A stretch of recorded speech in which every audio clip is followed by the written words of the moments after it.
say fight back!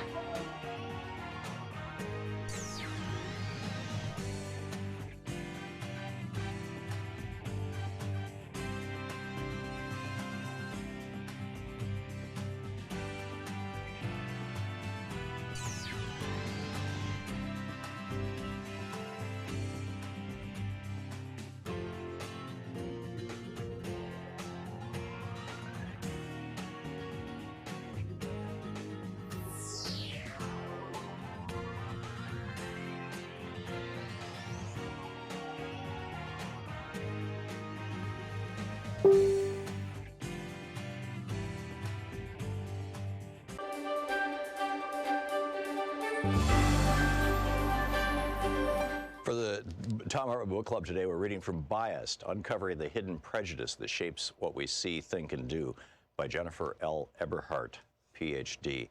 This is from the introduction. She starts out by talking about how she's giving a talk to a group of police officers and chiefs of police about bias, and they're all sitting in stone-faced, cold, kind of glaring at her. And she continues, eventually I stopped with the lessons and the data graphs and the images and the jokes and the movie clips, none of which were working. She was not getting no response from the audience. And she says, I decided to veer off my usual script and share a personal story.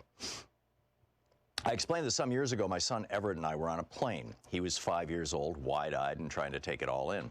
He looked around and saw a black passenger. He said, hey, that guy looks like Daddy. I looked at the man, and truth be told, he did not look anything like Daddy, not in any way. I looked around for anyone else Everett might be referring to, but there was only one black man on the plane. I couldn't help but be struck by the irony, the race researcher having to explain to her own black child that not all black people look alike. But then I paused and thought about the fact that kids see the world differently from adults. Maybe Everett was seeing something that I missed. I decided to take another look. I checked the guy's height. No resemblance there. He was several inches shorter than my husband. I studied his face. There was nothing in his features that looked familiar. I looked at his skin color. No similarity there either. Then I took a look at his hair. This man had dreadlocks flowing down his back, and Everett's father is bald. I gathered my thoughts and turned to my son, prepared to lecture him in the way I might inform an unobservant student in my class. But before I could begin, he looked up at me and said, I hope that man doesn't rob the plane. Maybe I didn't get that right. What did you say? I asked him, wishing I had not heard what I had heard. And he said it again, as innocently and as sweetly as you can imagine from a bright-eyed boy trying to understand the world. I hope he doesn't rob the plane. I was on the brink of being upset. Why would you say that? I asked as gently as I could. You know, Daddy wouldn't rob a plane. Yes, he said, I know. Well, why did you say that? This time my voice dropped an octave and turned sharp. Everett looked up at me with a really sad face and said very solemnly, I don't know why I said that. I don't know why I was thinking that. Just telling that story reminded me of how much that moment hurt. I took a deep breath, and when I looked back out at the crowd in the auditorium, I saw that the expressions had softened. Their eyes had changed. They were no longer uniformed police officers, and I was no longer a university researcher. We were parents, unable to protect our children from a world that is often bewildering and frightening, a world that influences them so profoundly, so insidiously, and so unconsciously that they and we don't know why we think the way we do. With a heavy heart, I continued with my point. We are living with such severe racial stratification that even a 5-year-old can tell us what's supposed to happen next. Even with no malice, even with no hatred, the Black Crime Association made its way into the mind of my 5-year-old son, into all of our children, into all of us. I finished the training and invited the audience to come up to ask questions or share their stories. I'd been warned that no one would, but one officer did stay behind in the emptying auditorium. As he approached the stage, I stepped down to meet him. Your story about your son on the plane reminded me of an experience I had on the street. It's something I haven't thought about in a long time, the officer said. I was out one day working undercover, the officer said, and I saw a guy at a distance who didn't look right. This guy looked similar to me, you know, black, same build, same height. But this guy had a scruffy beard, unkempt hair, ripped clothes, and he looked like he was up to no good. The guy began approaching me, and as he was getting closer, I had a feeling that he had a gun on him. Something's off with this guy, I thought. This dude ain't right. So the guy is coming down a hill near the front of a nice office building, one of those big office towers with glass walls, and as the guy's approaching, I couldn't shake the feeling that he was armed and dangerous. As I got closer to the building, I lost him for a second, and I began to feel panicked. Suddenly I see the guy again, but this time he's inside the office building. I can see the guy clearly through the glass wall. He's walking inside the building in the same direction and at the same pace I was walking. Something was wrong. When I quickened my pace, I could see him quicken his pace. And finally, I decided to stop abruptly, turn, and confront the guy. He stops too, and I look him face to face, the officer said to me. And when I looked in his eyes, a shock went through me. I realized that I was staring at myself. I was the person I feared. I was staring at my own reflection through the mirrored wall. That entire time, I was tailing myself. I was profiling myself. The stories kept coming. At every single session, someone came up and told me a story, stories that enriched my understanding not only of police-community relations, but also of our human predicament. This book is an examination of implicit bias, what it is, where it comes from, how it affects us, and how we can address it. Implicit bias is not a new way of calling someone a racist. In fact, you don't have to be a racist at all to be influenced by it. Implicit bias is a kind of distorting lens that's a product of both the architecture of our brain and the disparity in our society. We all have ideas about race, even the most open-minded among us. Those ideas have the power to bias our perception, our attention, our memory, and our actions, all despite our conscious awareness or deliberate intentions. Our ideas about race are shaped by the stereotypes to which we're exposed on a daily basis. And one of the strongest stereotypes in American society associates blacks with criminality. And she continues. The book is Biased by Jennifer L. Eberhard, and it's great. Thank you. Mm-hmm. You know, every day here on the Thom Hartmann Program, Louise and I and our team, Sean, Nate, Shira, Dave, Chase, Sue, Nigel, Ron, we all work to put together the very, very best show we possibly can. And there's an enormous amount of work that goes into the show. And one of the things that comes out of that is a lot of content, a lot of specific information that we go through and we dig out and, you know, we want to share with you. And Sue puts that into our newsletter every week. And I think you will, if you don't already receive our newsletter, it comes in email every day, about an hour after we're off the air, or maybe a couple hours after we're off the air.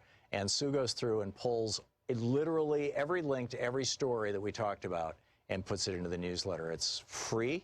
We don't sell a list or anything. You complete safety and security. There's no charge. There's no nothing. Just, you know, plug in your email address over at thomhartmann.com and you get signed up for the newsletter. It's all fairly obvious. You'll see it on the website. So check it out, thomhartmann.com. Thank you. This is the Thom Hartmann Program. And greetings, my friends, patriots, lovers of democracy, truth, and justice, believers in peace, freedom, and the American way. Thom Hartmann here with you.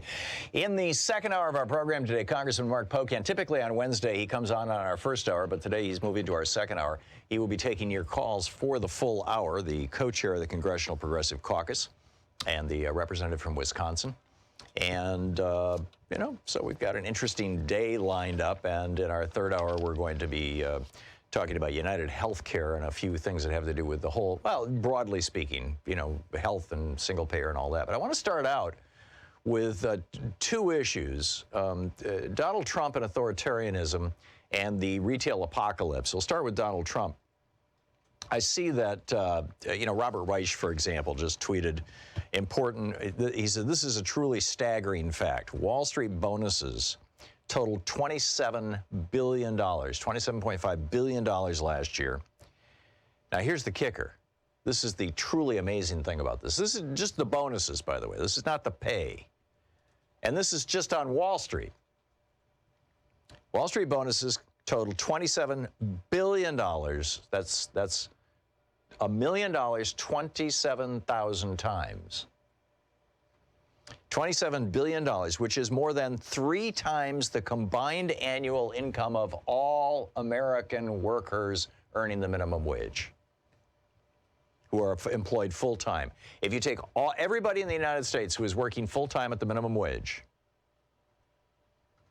all those people, all of their income, that total income of everybody in the United States, from Washington State to Florida, from Maine to Southern California, everybody in the United States working a minimum wage, if you take all of their income together and triple it, You have the amount of money that Wall Street gave to some of its employees in the form of bonuses last year. That's mind-boggling. And it's also the result of 40 years of Reaganomics, but it's also the result of the Trump tax scam. I mean, basically, this is the economy that has been created by neoliberal policy starting in the 1980s that we have not turned back from. We're still in the Reagan era. We have not had an FDR Democrat as president since Lyndon Johnson, frankly. And this is, you know, and we haven't had progressive Democratic control of the House or Senate basically since Lyndon Johnson's era, and maybe, I think you could argue since Jimmy Carter anyway. And maybe I should say, you know, I think Jimmy Carter was as good a president as LBJ. But in any case, it ain't been happening since the 90s. But now Donald Trump has, like, not only put that on steroids, not only just, like, doubled down on a terrible economic structure, essentially, but he's also doing all this other stuff. I mean, it seems to, and my question for you this hour is, what do you think the worst thing is that Donald Trump has done in the last 2 years? What is it? Is it putting children in cages? I mean, that's pretty bad, right? There's a federal judge this morning, or yesterday, I read the news this morning, a federal judge yesterday came out and said to the Department of Justice, the 2 years that you want to reunite children, sorry, you can do it a whole hell of a lot faster than that. These are children, I mean, these are children who are being tortured by our government. And if you don't think it's torture, just imagine if you're a parent, or even if you're not, if you you know, I mean, we were all kids once. Having your child taken away from you and placed with strangers for a year, or 2 years, or 3 years, when that child is like 4, 5, 6, 8, 10 years old. We're talking serious, long-term damage, both to the children and to the parents and to our society. So is that the worst thing Donald Trump has done? Is it the shift toward authoritarianism? Is the worst thing that Donald Trump has done calling the news media the enemy of the people, to reviving Joseph Stalin's phrase?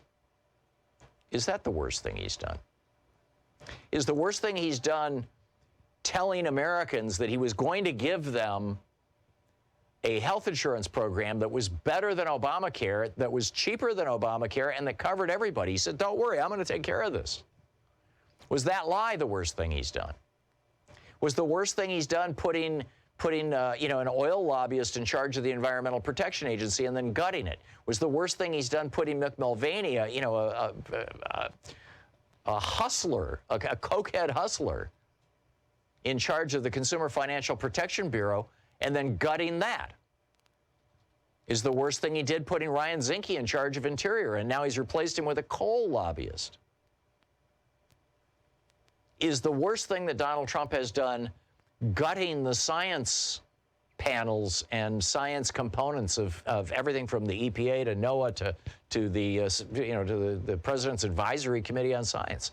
He's gutted all of them. We don't need no stinking scientists. We know the world's only 6,000 years old. We know that carbon dioxide is food for plants. Come on, we don't need no stinking scientists. What, in your opinion, is the worst part of the Trump presidency? So that's number one. And number two, the other thing that I wanted to ask you about is this retail apocalypse. And apparently this is not, that phrase is no exaggeration. In the first 3 months of this year, January, February, March of this year, 5,994 stores closed across the United States. In all of last year, it was only 5,800 stores. So far this year, 59, almost 6,000 stores have closed.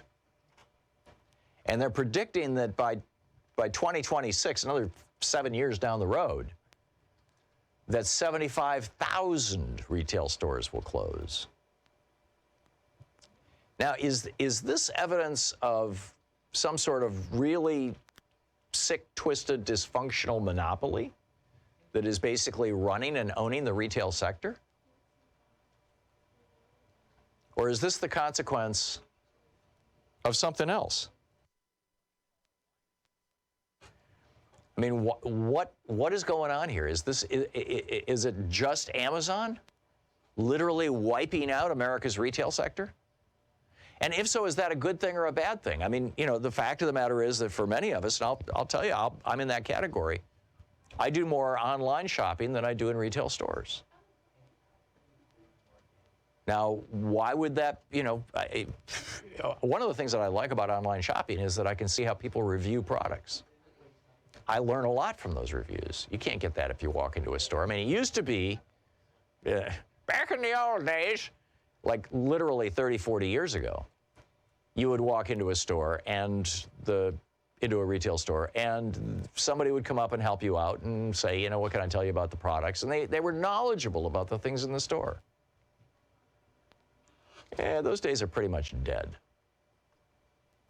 So we're seeing now shopping malls, and I remember as a parent when one of our kids was going through her teenage years. I mean, this was like, 20 plus years ago, 25 plus years ago, and the thing to do was to go to the mall, to the shopping center. Louise used to drive her and her friends down there, and then she'd double back, and if she caught them smoking, she'd put them all back in the car and take them home and chew them out. But it was like that was, the mall was the social thing. Now, we've been talking about, the death of the bowling league forever. How basically our entire, our social systems essentially in the United States have been falling apart.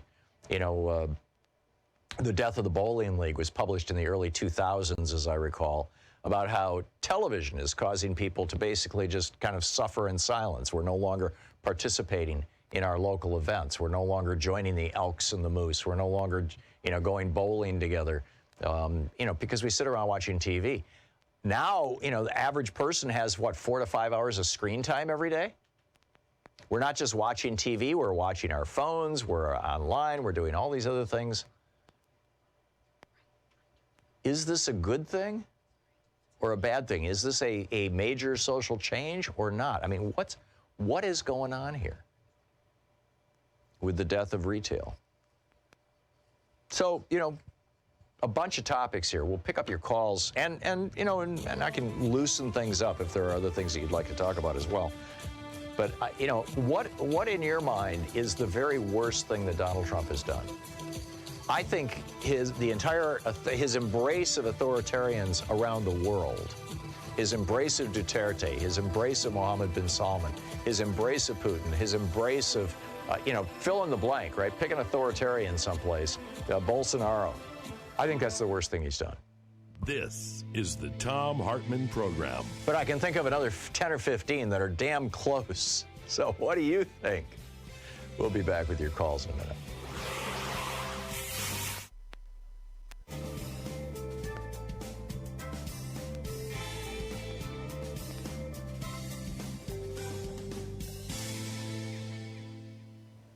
And welcome back. Marta in Big Bear Lake, California. Hey, Marta, thanks for watching Free Speech TV. You have some thoughts on the worst thing Trump has done?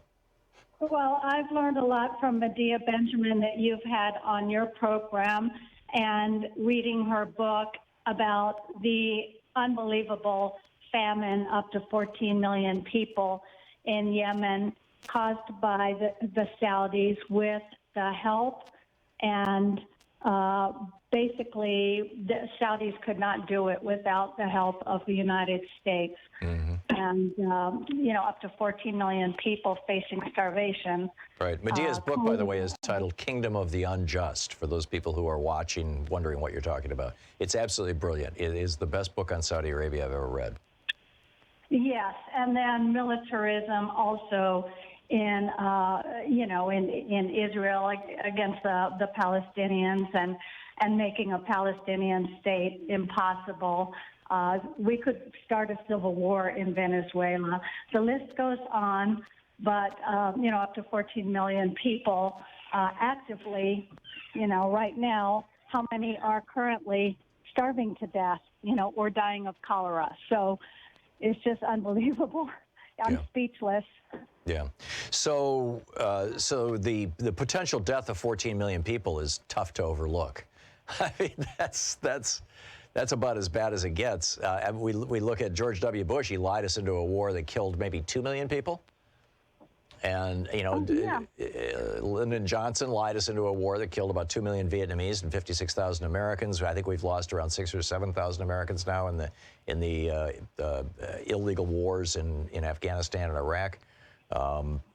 But when you think about 14 million people in Yemen facing famine as a result of the Saudis, another illegal war.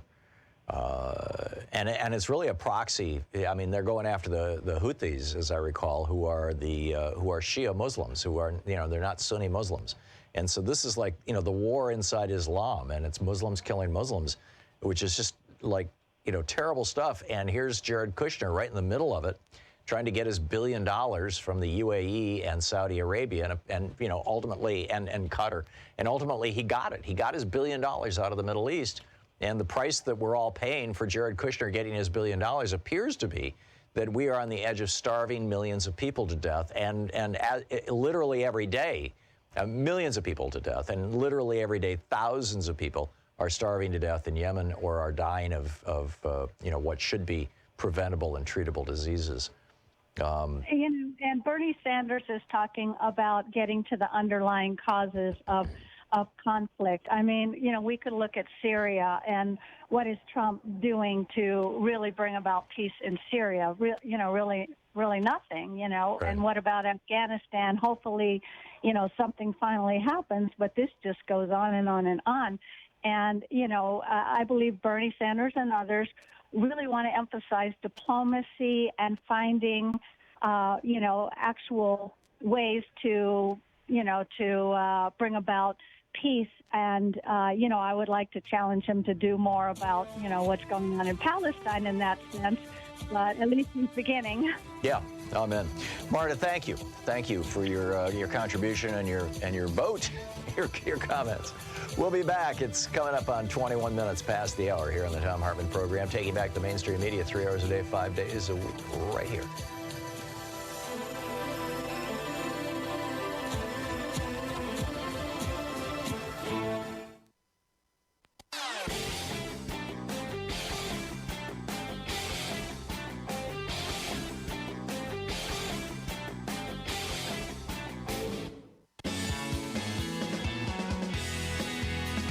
Welcome back. Coming up on 21 minutes past the hour, Don in Philadelphia. Hey, Don, you have some thoughts on what the worst thing Trump has done is since he came into office?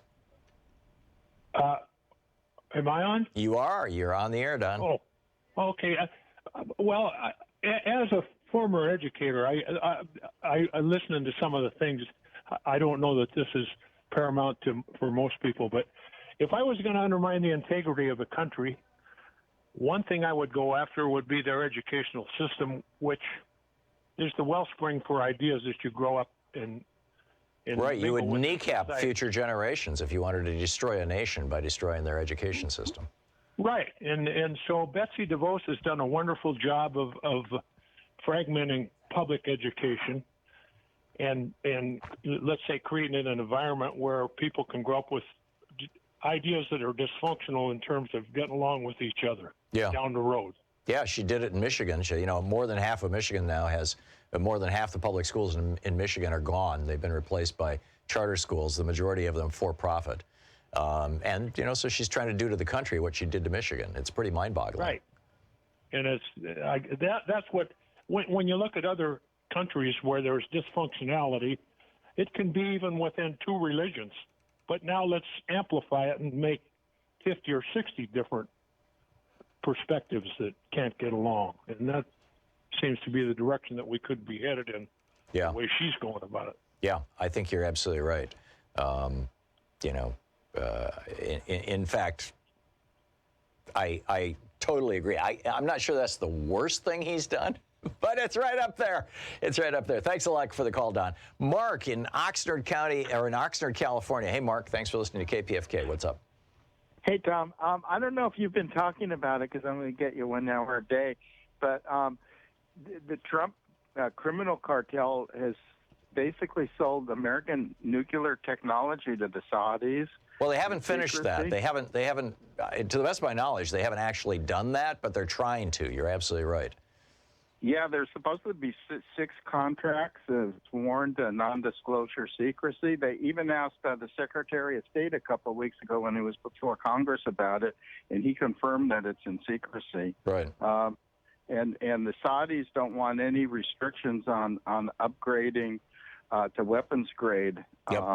No, they want to do just what Israel did, create a nuclear program, create nuclear bombs, kind of hint, nudge, nudge to the world that they're there, but continuously deny it publicly. Yeah, that's that's a pretty horrible thing. And also one of the terrible thing that he's done is he's removing all the barriers to to impede him from doing whatever he wants and circumventing the Constitution and making him, untouchable. Yeah. It's really bad. It's really bad. Yeah, I agree. Mark, thank you for the call, and thanks for your vote. Michael in Denver, Colorado. Hey, Michael, what do you think is the worst thing Trump has done? Good morning, Tom. Tom, just to say, I'm a 22-year veteran of the United States Navy. Mm-hmm. I'm retired now. Sorry, I got you on speakerphone. Hold on. Can you hear me better now? Yeah. Thank you, Michael. Okay. Well, this ever since he basically started to move in the direction of making Russia now almost a focal point of our allies, and now have kind of gone away. And he has his allies, not allies of the United States of America. Russia and I'm going to say China also. And Turkey and North Korea and the Philippines and Colombia and now Brazil with Bolsonaro. Every place where a strongman, an authoritarian has been elected president, Trump has sucked up to them. Yes, sir. Exactly. That he has turned our country into an experiment on authoritarianism and all. And I just feel that his move in this direction and all is basically to take and destroy or change, so in a way we don't even, realize or understand what it was before to have a country with a government and all that, as imperfect as we are, did an exceptional job in being one of the leaders, or maybe even the leader of the world's nations, to keep civilization kind of going. I mean, civilization isn't all good, but we need a framework. As humans, we need a framework. And what he has done now is taken us out of that equation of being a civilized country. And he's a very uncivilized person. And I'm going to say another thing too. I grew up with him. I'm a little older than you. I grew up with Donald Trump. I'm from Brooklyn, New York. I feel I know more than all of the callers that call in and all of the people on TV. I know more about him. But of course, I'm just one person, out here that never went. And in a nutshell, Michael, what do you know about him? I never wrote a book. Here. I'd like to write a book. That's what I'd like to say. I'd like to write a book, but I don't know. So what would you say in it? What would I say about Trump? That Trump has been always a person that has skirted the law, and he has no love or respect for the United States of America. Period. Okay. Michael, thank you for sharing your perspective with us. And yeah, I think that, that was my point. I think his move toward authoritarianism is arguably certainly one of the worst things he's done. We'll continue the conversation after the break. It's coming up on 28 minutes past the hour. You're listening to the Thom Hartmann Program. Call 202-808-9925. Defending America from the weapons of mass deception. Thom Hartmann here with you. We'll be right back.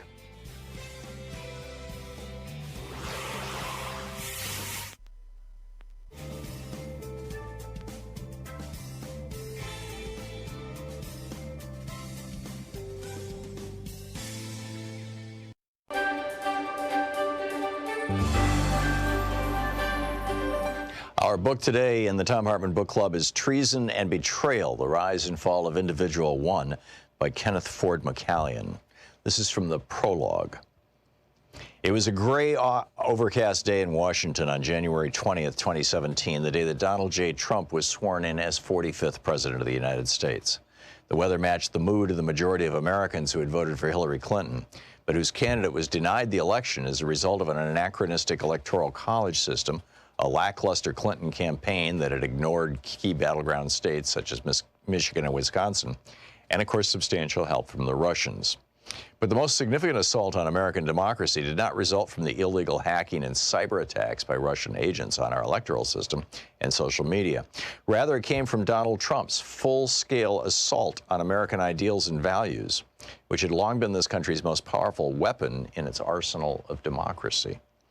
In his grim inauguration speech, Trump basically announced the end of American exceptionalism, the hallowed concept and conviction that the United States has a special mission and place in history.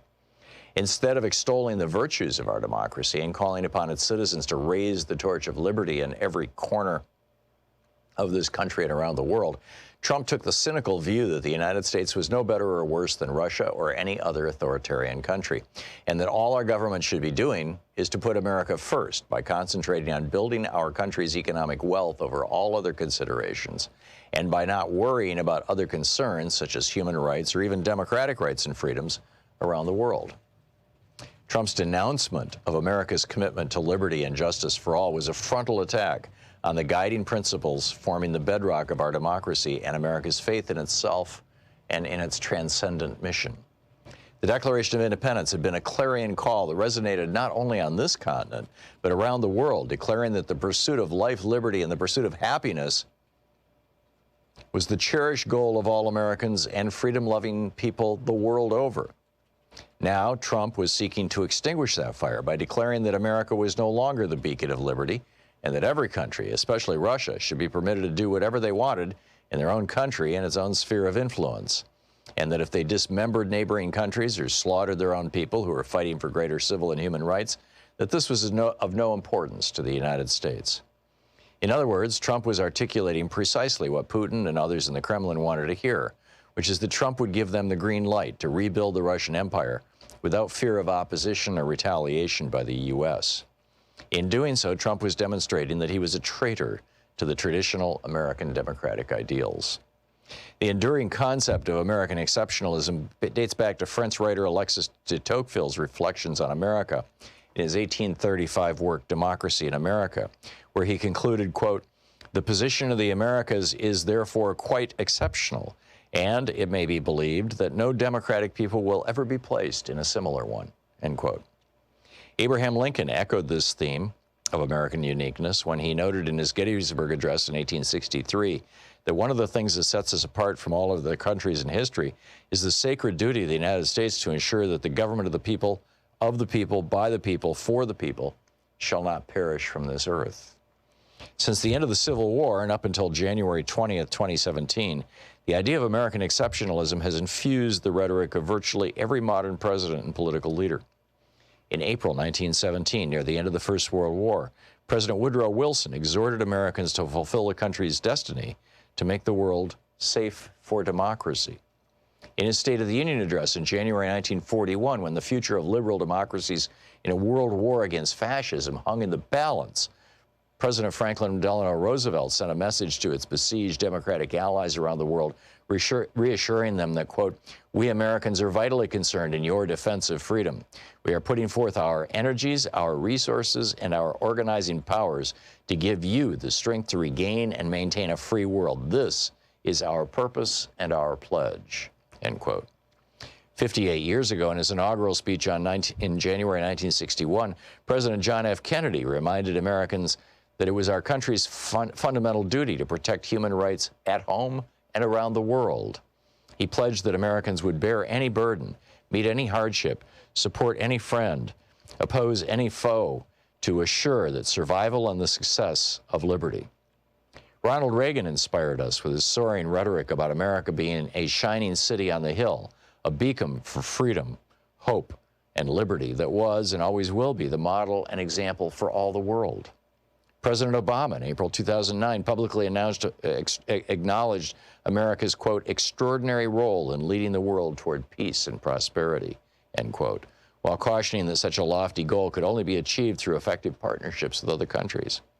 He also often reminded us that America is, at its core, a good and caring nation that must work tirelessly in the cause of democracy and human rights all around the world.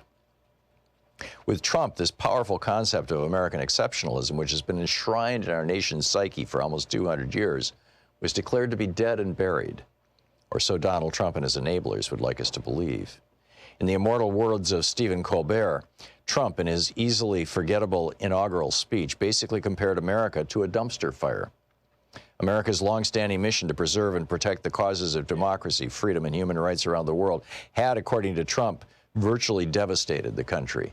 Treason and Betrayal is the book.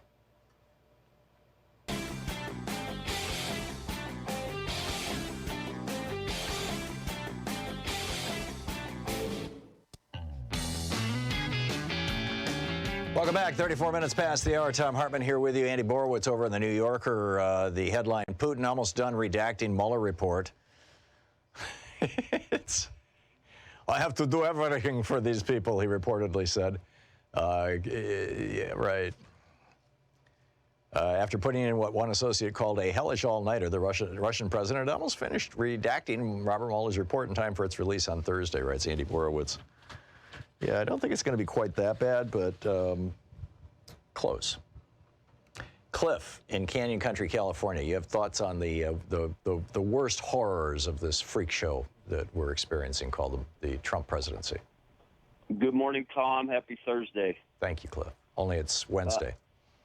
Yeah. Hey, sorry about that. Hey, the answer to your question will be subjective, right? Because how do you quantify what's worse? It's all sort of your perspective. But yeah. And all those things you mentioned, all the cabinet people, I mean, they're all terrible. We all agree on that. But in my opinion, the worst thing he's done was his veto, his second veto, I think it was yesterday, about this getting out of Yemen. Yep. You know, with a stroke of a pen, he's just continuing death and starvation and cholera to mostly innocent civilians. And to me, nothing compares to that. I mean, thousands of Yemenis are dying every day. Tens of thousands are on the verge of death. 14 million are on the edge of starvation.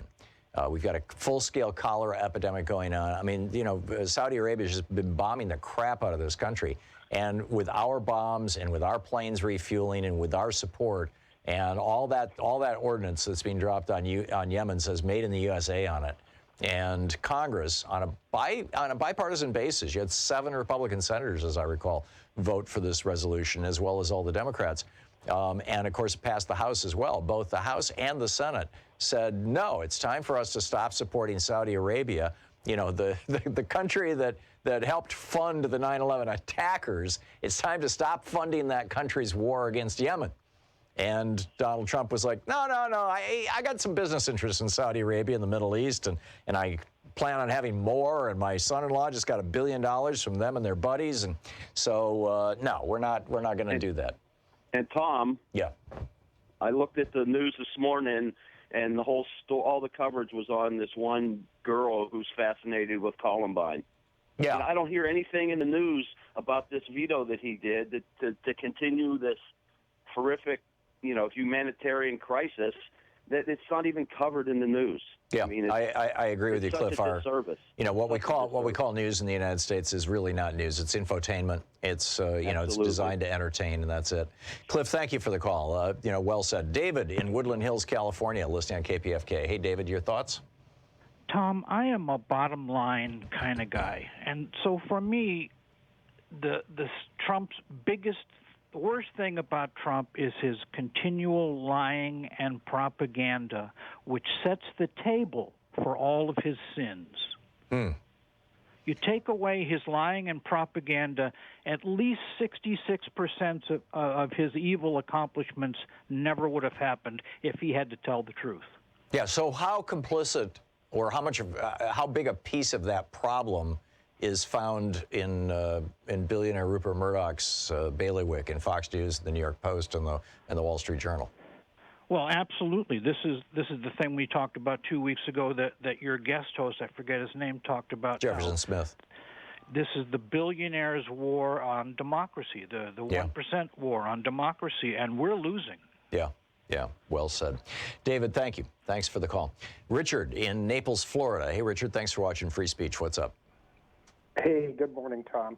Listen, this last fellow that was talking to you, I think, and you were putting your finger on what I think is going on, and that is the battle of the wealthy, the one percenters, if you will, or the greedy, however you want to call them, the people who seem to think that their interests, whatever they are correspond with the interests of the country as long as they remain in power by way of wealth.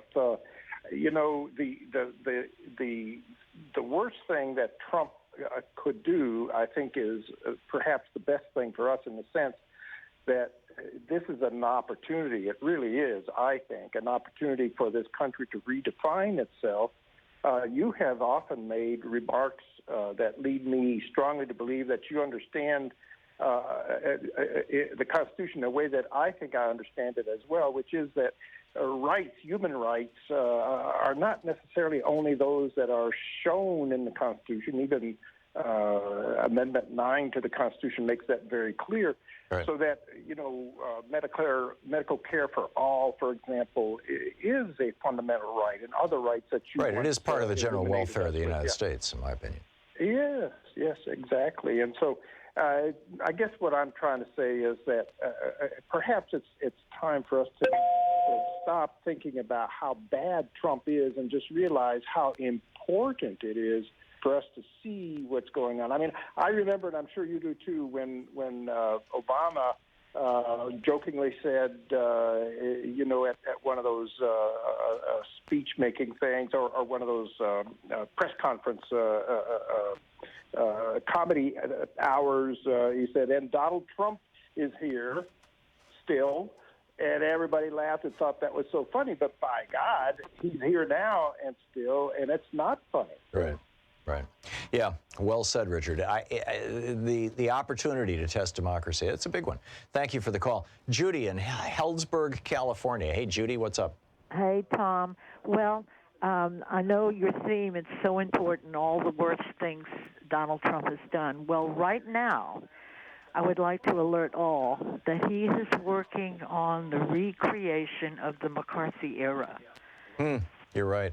I mean, this is a really actually a very important conversation to have, Judy, because tomorrow the Mueller report comes out, and we will learn probably a little bit more. I doubt we're going to learn an awful lot because I'm guessing Bill Barr will have redacted anything of consequence.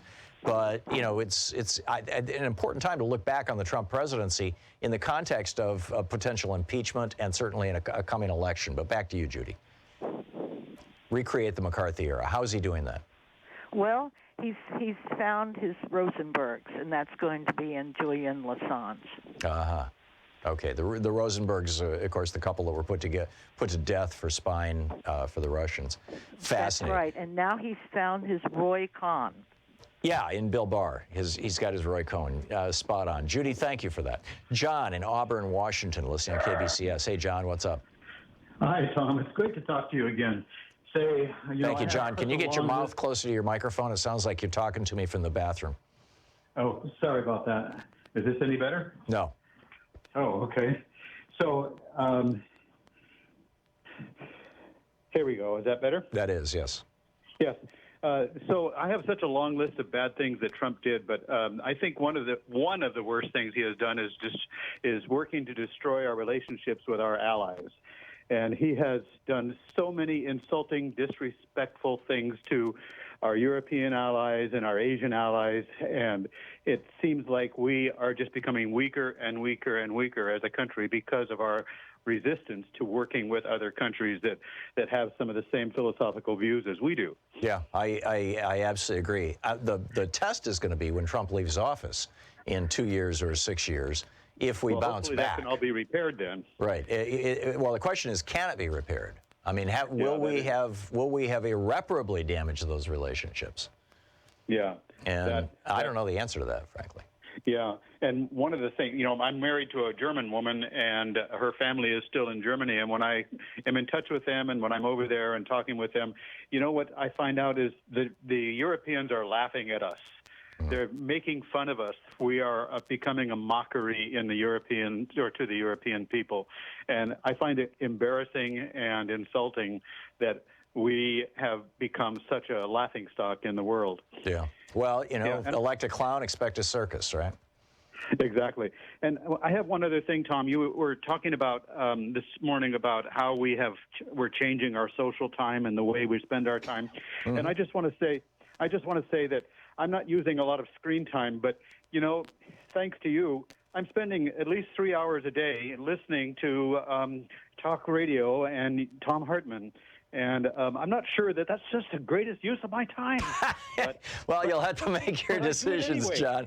You're listening on KBCS, which is a radio station, so at least you can be doing other things while you're listening. So I am actually multitasking and actually walking my dogs most of the time, or doing my exercise most of the time. There you go. That's great stuff. That's great stuff. Exactly. But anyway, I appreciate you, and thank you very much for putting these subjects on the air today. They're very important. Thank you, John. Good talking with you. I appreciate it. Mark in Valley, Washington. Hey, Mark, what's up? Hey, good topic today. All right, question number one. I think making fascism acceptable to approximately 30% of Americans is the root cause of all the evils he's able to do, from the environment to corporate crimes. Yeah, to what extent, though, has Donald Trump done that versus Rupert Murdoch? I mean, through Fox News, the Wall Street Journal, the New York Post, and then, his fellow oligarchs who own the big radio networks or the radio station networks, that are carrying all his right-wing hate radio. He's the cheerleader. Yeah. Well, you're right. You're right. Without him, they would not. And in fact, a lot of them kind of backed into supporting Trump fairly slowly, if you really think about it. So it's pretty amazing. Go ahead. And so number two, yeah, the governments and the money power brokers will be happy with the agenda because there's less and less places that are able to use cash for purchases. That'll be the reason they quit using money, and that'll be the final stop for control over citizenry. Right. The total death of privacy is the death of cash. Amen. Mark, thank you for the call. We'll be back with more of your calls in just a moment. You're listening to Thom Hartmann. Visit thomhartmann.com for audio and video archives. So as we're contemplating the possibility of impeachment, as the highly censored Mueller report is about to come out tomorrow, what's the case?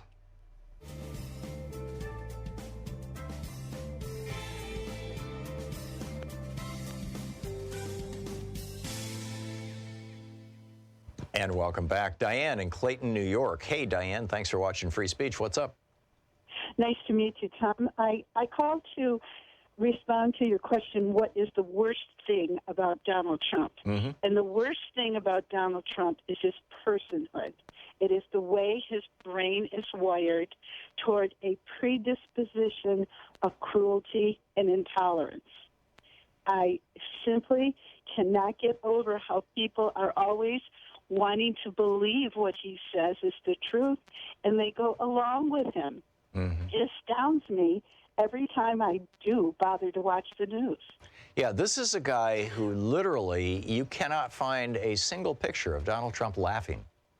No, he has no sense of humor. That should alarm us. I mean, the fact that he's never had a pet, the fact that he objectifies women and brags about grabbing them by the private parts, the fact that over 20 women have charged him credibly with assault, sexual assault, the fact that he brags about how he was never there for his own kids growing up. These are all symptoms of a man who is seriously and pathologically, destructively, psychologically damaged in ways that impair his ability to experience empathy, compassion, love, and frankly, any kind of introspection. So how is it that a personality like that has such a hold on other people, especially the Republicans in Congress? Because what we've described here, Diane, between you and me, what we've described is basically an authoritarian leader. This is what Mussolini was. This is what Hitler was. This is a classic authoritarian leader personality. They're humorless. They are self-absorbed. They are pathological narcissists. They are constantly in need of reassurance. There's a giant, empty hole where their soul should be. They had miserable childhoods. with critical parents, and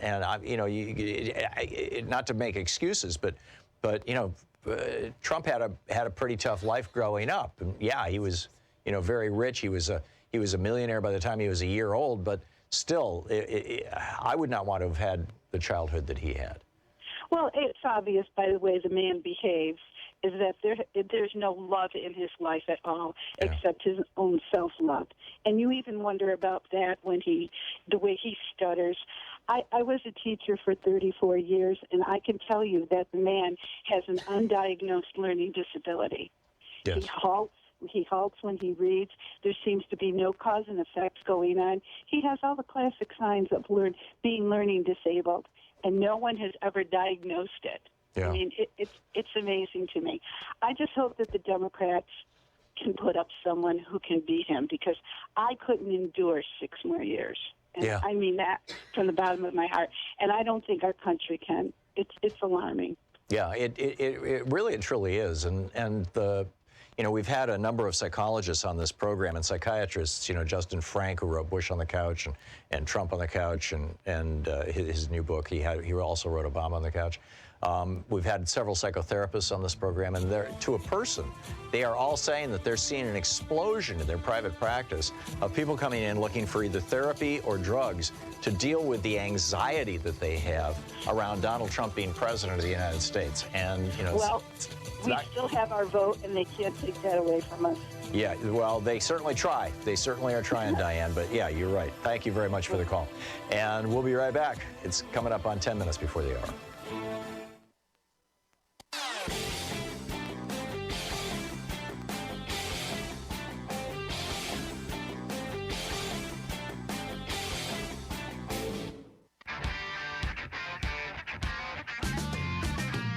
Coming up on 10 minutes before the hour, Donald Trump might be facing impeachment if the Barr-censored Mueller report has, anything of consequence in it. Whether he's facing impeachment from that or, we already know that he committed a felony, right? He conspired with Michael Cohen to violate campaign finance laws and steal an election by hiding from the American public the fact that he had had an affair right after his last child was born with a porn star, a one-night affair, and with a Playboy model that was apparently a year-long affair in this year after Melania had this baby, had Barron. And that's a felony. It's a bigger crime than what Bill Clinton committed, and they impeached Bill Clinton. They impeached him for lying under oath, which is trivial compared to stealing an election, stealing the White House. Anyhow, Kim in Portland, Oregon. Hey, Kim, what's up? Hey, Tom, thanks. So I think the worst thing Trump has done is represent hatred of people and contempt for the law. Amen. Amen. And can I add Specifics? Something regarding the retail apocalypse? Sure. Yeah, go for it. Well, side by side with that, there's a prediction by 2025 that half of our jobs are going to be gone through automation. Right. So our communities need to start coming together and localizing, because our government is doing nothing to help us prepare for what's happening in 5 to 7 years. You're absolutely right, Kim. And this is one of the reasons why Andrew Yang is getting some traction, because his whole shtick is the universal basic income. That whether you work or not, whether you can find work or not, that you shouldn't be facing poverty if you live in the United States. Kim, thank you for the call. Great to hear from you. Brian in Colville, Washington. Hey, Brian, what's up? Tom. Yeah, Brian. Yeah. Tom, I told your interviewers there, I just say the worst thing Trump did was be disrespectful to the McCain family, but I'll put that on the national note. On a global note, pulling out of the Paris Accord, when we should be leading the globe in renewables and batteries so that people can afford batteries, and we can get this whole thing into a affordable, electric cars. I mean, China's on it. We've dropped into second or third place on a lot of things when we should be the guys dropping the checkered flag, shooting the starting gun. We should be showing these people how to do it. Yeah. And now we're not even in the contest. Yeah, 60% of the world's electric cars right now are being made in China. I mean, virtually all the world's solar panels are either being made in China or in Europe. We have gutted our industrial base, and Trump gives lip service to that. He knows that people are freaked out about it, but what he's been doing has been worse than nothing, and being disrespectful to the McCain family is terrible. I'm with you, Brian. Tom, thank you. Yeah, go quickly. Are you in the Portland area still? Yeah. Tom, I was just at Salem helping a friend move, and I got to tell you, I heard the bad news in your neighborhood. The oldest microbrewery in the state is closing its doors. I won't throw a name out there, but please go experience it. It's in Portland, and they're shutting their doors down. And I got to tell you, that's sad. That's sad news. What is the name, Brian?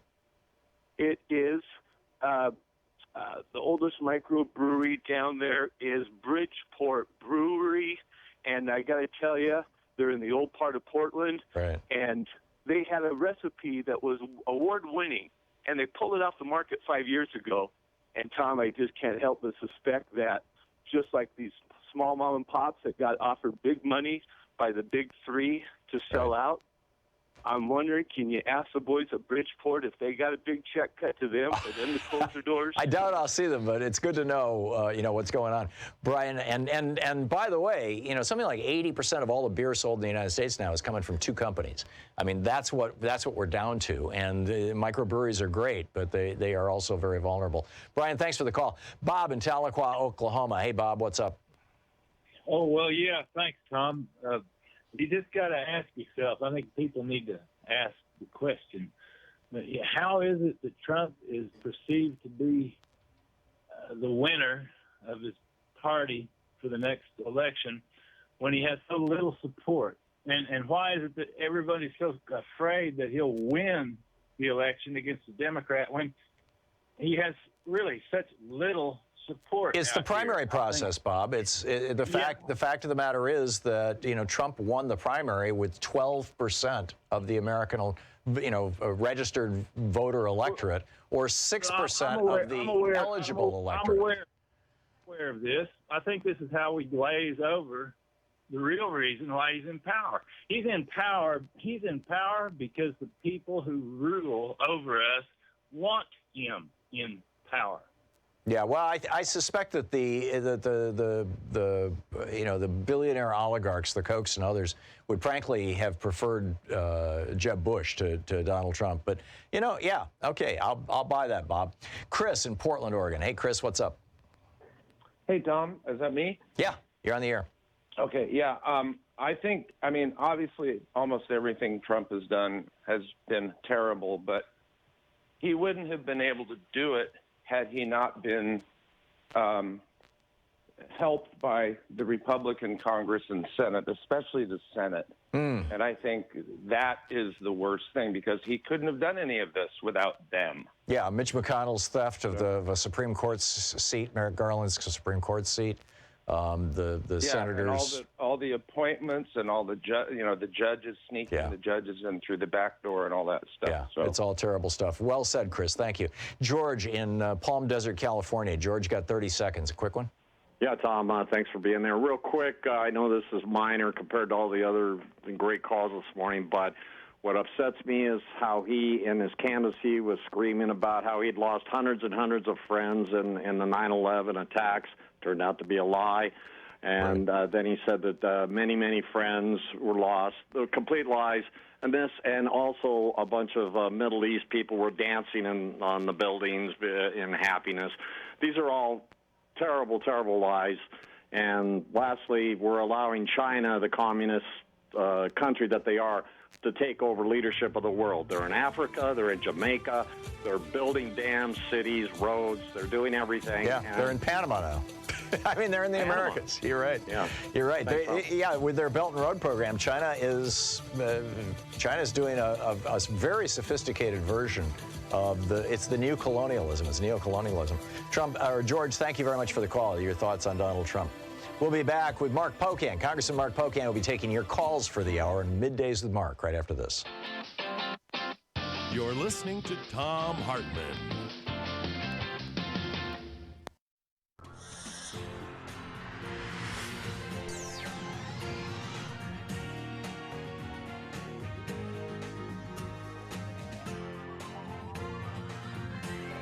We say fight back!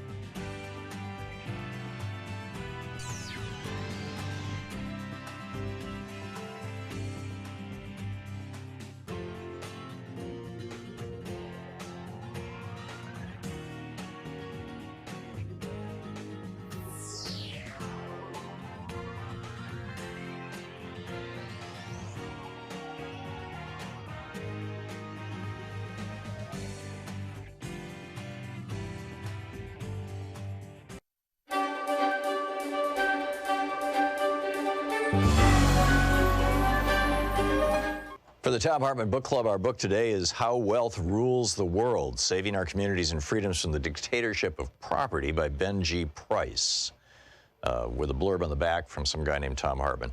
This is from the introduction, One Right to Rule Them All, The Dark Side of Property. Let's get it out in the open. The United States of America and nations that emulate its governing principles are governed by a dictatorship of property. Is that plutocracy? Sure, but it goes deeper than that.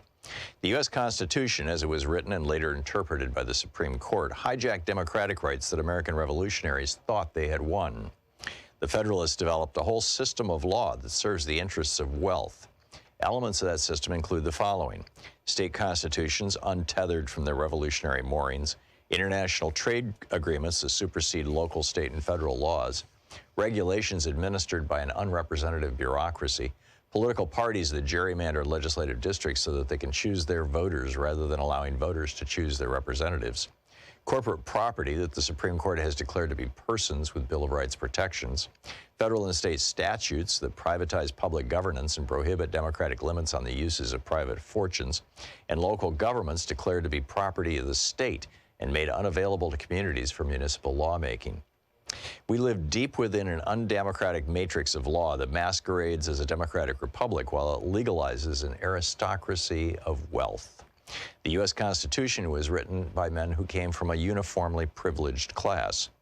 Charles Beard argued this point in his book, An Economic Interpretation of the Constitution of the United States. Beard analyzed the economic interests of those who met in secret to overturn the Articles of Confederation and concluded that the Federalists were motivated by economic self-interest to establish a form of government that would protect their wealth against an excess of democracy, as Alexander Hamilton put it. The Federalists who replaced the Articles with the U.S. Constitution were not fully aligned with the liberating agenda of commoners who risked their lives to throw off the hierarchical chains of Great Britain. They were wealthy men educated in British law with opinions that harmonized with aristocratic sentiments. The authors of the U.S. Constitution are often called the Founding Fathers. Popular history lumps the Federalist counter-revolutionaries in with the likes of Thomas Paine, who with his firebrand writings against monarchy, nobility, and special privilege for the few, inspired the people to demand independence. Popular culture counts the Federalists as American revolutionaries no less fervent for liberty than the men whose ideas of leveling the social class system inspired American farmers and day laborers to pick up their muskets and take on the redcoats. This conflation of the Federalist counter-revolutionaries with those whose spirit of '76 is reflected in the Declaration of Independence and absent from the U.S. Constitution is a troubling reminder that popular history too often preserves false memories. What's the evidence that the Federalists intended a Constitution that weaponizes law to protect the accumulation of property and raise wealth and out of reach of public governance? Well, to begin with, their own words were recorded in Philadelphia in 1787 by James Madison and Robert Yates. Damningly, that record was held secret until every delegate to the clandestine conclave had died and the Constitution they wrote had been the law of the land for 2 generations. We have that evidence, and it tells the tale I'll share in Chapter 2. We also have the product of their cleverness to consider. The Federalists established a quasi-monarchical judiciary. Politically appointed judges wielded the power to veto any legislation that departs from the Federalists' original intent, to protect wealthy accumulation from democratic oversight. We have the arguments of the anti-Federalists who called out the would-be American aristocrats for betraying the revolution. If not for them, we would not have the first 10 amendments to the Federalist document, the Bill of Rights, which many identify as the soul of the U.S. Constitution. More immediate evidence that the original intent of the U.S. Constitution was to immunize possession of unearned property from public regulation can be found in the antisocial way the document is interpreted by the courts and how it operates on society today. Here's my argument in a nutshell. We are faced with social, political, and environmental problems that resist resolution because law empowers a wealthy minority to govern based on priorities often at odds with the general welfare. The Constitution, and its interpretation by the courts, amounts to an arsenal of weaponized law able to deliver special privileges to a propertied class. Certain legal mechanisms let those seeking to profit at the public expense block policies that compete with their interests. These legal doctrines operate by a 2-step process. First, they remove democratic rights from the public sphere and deposit them in concentrated accumulations of property. The oddity of attaching legal rights to property itself rather than to people roared into public consciousness with the Supreme Court's 2010 Citizens United ruling that affirmed corporate property's personhood and free speech rights. Although the ruling shocked the conscience of average Americans, it was not the first time the court had vested civil rights within inert property. Nor were corporations the first type of property to be given legal rights. The second step is for property imbued with rights to deliver those rights as an extra layer of legal privilege to the property owner. When civil and human rights are deposited in property, that property is placed beyond the authority of the people to govern how it is used by its owner. This nullifies the majority's ability to decide directly or through elected representatives what public policy will be. As a result, we aren't allowed to resolve issues of immediate concern to every community. Even when we understand what needs to be done, we're often blocked. And then he goes through the whole list. Benji Price wrote, How Wealth Rules the World. You know, every day here on the Thom Hartmann Program, Louise and I and our team, Sean, Nate, Shira, Dave, Chase, Sue, Nigel, Ron, we all work to put together the very, very best show we possibly can. And there's an enormous amount of work that goes into the show. And one of the things that comes out of that is a lot of content, a lot of specific information that we go through and we dig out and, you know, we want to share with you. And Sue puts that into our newsletter every week. And I think you will, if you don't already receive our newsletter, it comes in email every day, about an hour after we're off the air, or maybe a couple hours after we're off the air. And Sue goes through and pulls literally every link to every story that we talked about and puts it into the newsletter. It's free. We don't sell a list or anything. You complete safety and security. There's no charge. There's no nothing. Just, you know, plug in your email address over at thomhartmann.com. And you get signed up for the newsletter. It's all fairly obvious. You'll see it on the website. So check it out, thomhartmann.com. Thank you. Want to connect with the show online? You can find the Thom Hartmann Program on Facebook, Twitter, and Instagram.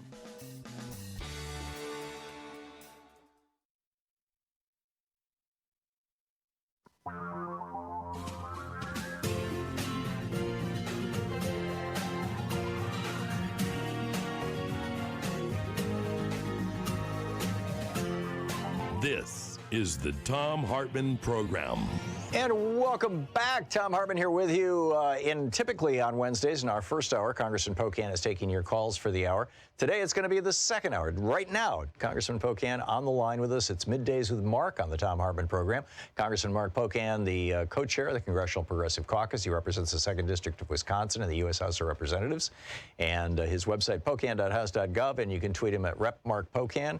And we've got a whole bunch of people on the line waiting for you, Congressman Pocan. We were just in the last hour talking about asking people what they thought the worst thing was that Donald Trump has done, kind of in the context of the Mueller report in the highly censored cover-up General Barr version is coming out tomorrow. I'm curious your thoughts on the Mueller report, and then we'll just pick up phone calls here.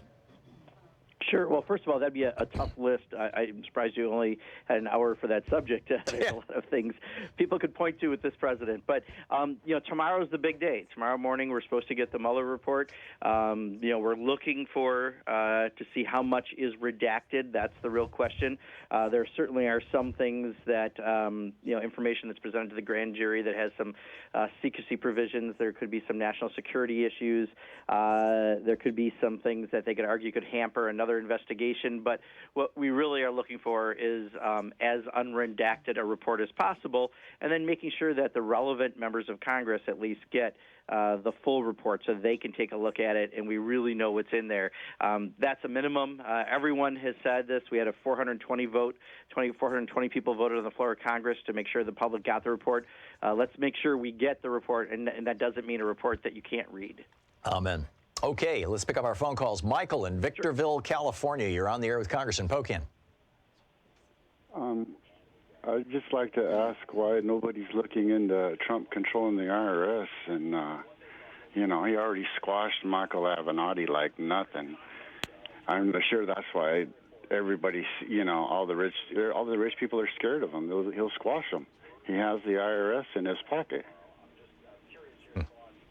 Well, Michael, I'm not sure if I think that he's got the ability to go after individuals and things with the IRS. In fact, part of the issue we have right now is we've tried to, by law, see his tax returns with the IRS. They are right now claiming they're not going to give them to us. We've given them another amount of time with more information why it is the law. They have to do that. But I don't think he can just kind of willy-nilly go after people. So I really do believe there are safeguards in place on that front. And I think Michael Avenatti's issue was a different issue completely. We still are going to try to get his tax records. If we don't, we're going to continue to find ways to escalate that to make sure that they comply with the law. But that's the problem. I think the real problem, really, Michael, is just whether or not the White House complies with the law that's required, and the IRS, therefore, follows that law. It does raise an interesting question. I mean, Nixon used the IRS to go after his enemies. Are the charges against Avenatti federal charges or state charges? Do you know? I don't know. No, I don't know that offhand. But what he did, though, goes beyond, I think, IRS, right? I mean, how he. Sure. So that's why I'm not sure if I would, necessarily put that in the category that Michael was bringing up. But clearly, if the IRS doesn't follow the law and share the taxes like they're supposed to, then they are doing something that the president wants. I just don't think he's got the ability to use it in a way that anyone should be afraid of it being misused by the president to go after someone. Yeah, amen. Russ in Olympia, Washington. Hey, Russ, you're on the air with Congressman Pocan. Yeah, hi. Hey, in my opinion, I don't think Trump can defeat Bernie in the next election without the help of the corporate wing of the Democratic Party and paybacks from Netanyahu. Well, I think Bernie Sanders is a extraordinarily well-qualified candidate. I think what he just did the other night at the Fox forum, first of all, most of the candidates have been afraid to go on to Fox. I think more of them will now because Bernie, once again, was a trailblazer in dealing with that. But when, I loved it when they asked the question about, do you want the government to take over health care, i.e. Medicare for all? And two-thirds of the room had hands rose. I think. Oh, they were whooping and hollering.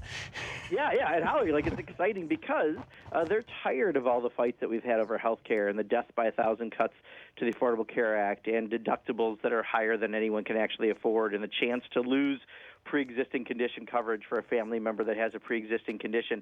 They're tired of all that they've seen with government in right now on dealing with healthcare in a way that's not like Canada or not like most of Europe. So I thought that was a really compelling answer, and watching the response from the crowd, I think, taught Fox something. So I think Bernie, is really at the center of where the American people are. I would argue most progressive issues are at the center of where American people are. We want Medicare for all. We want a Green New Deal. We want us to invest in infrastructure and raise people's wages. All of those issues win popularity in the polls. That's why sometimes I think when people are so worried about the centrist faction of the Democratic Party, really that's the right-wing faction. That's the corporate faction. Let's stick with the people. And if you stick with the people, people like Bernie Sanders and Elizabeth Warren and others are dead right on where they stand. Gary in Tifton, Georgia. You're on the air with Congressman Pocan. Yes. Hey, Congressman Pocan. Just quickly, I started working knocking doors to elect Democrats in '73 when my dad ran for election. I'm a member of the Tift County, Georgia Democratic Party. And I'm seeing these articles about people having meetings with rich folks who want to try to stop Bernie. Now, I'm going to vote blue no matter who.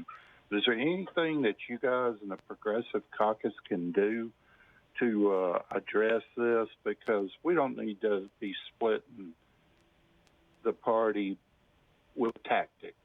Yeah, apparently David Brock is leading this crusade against Bernie. What's going on with that?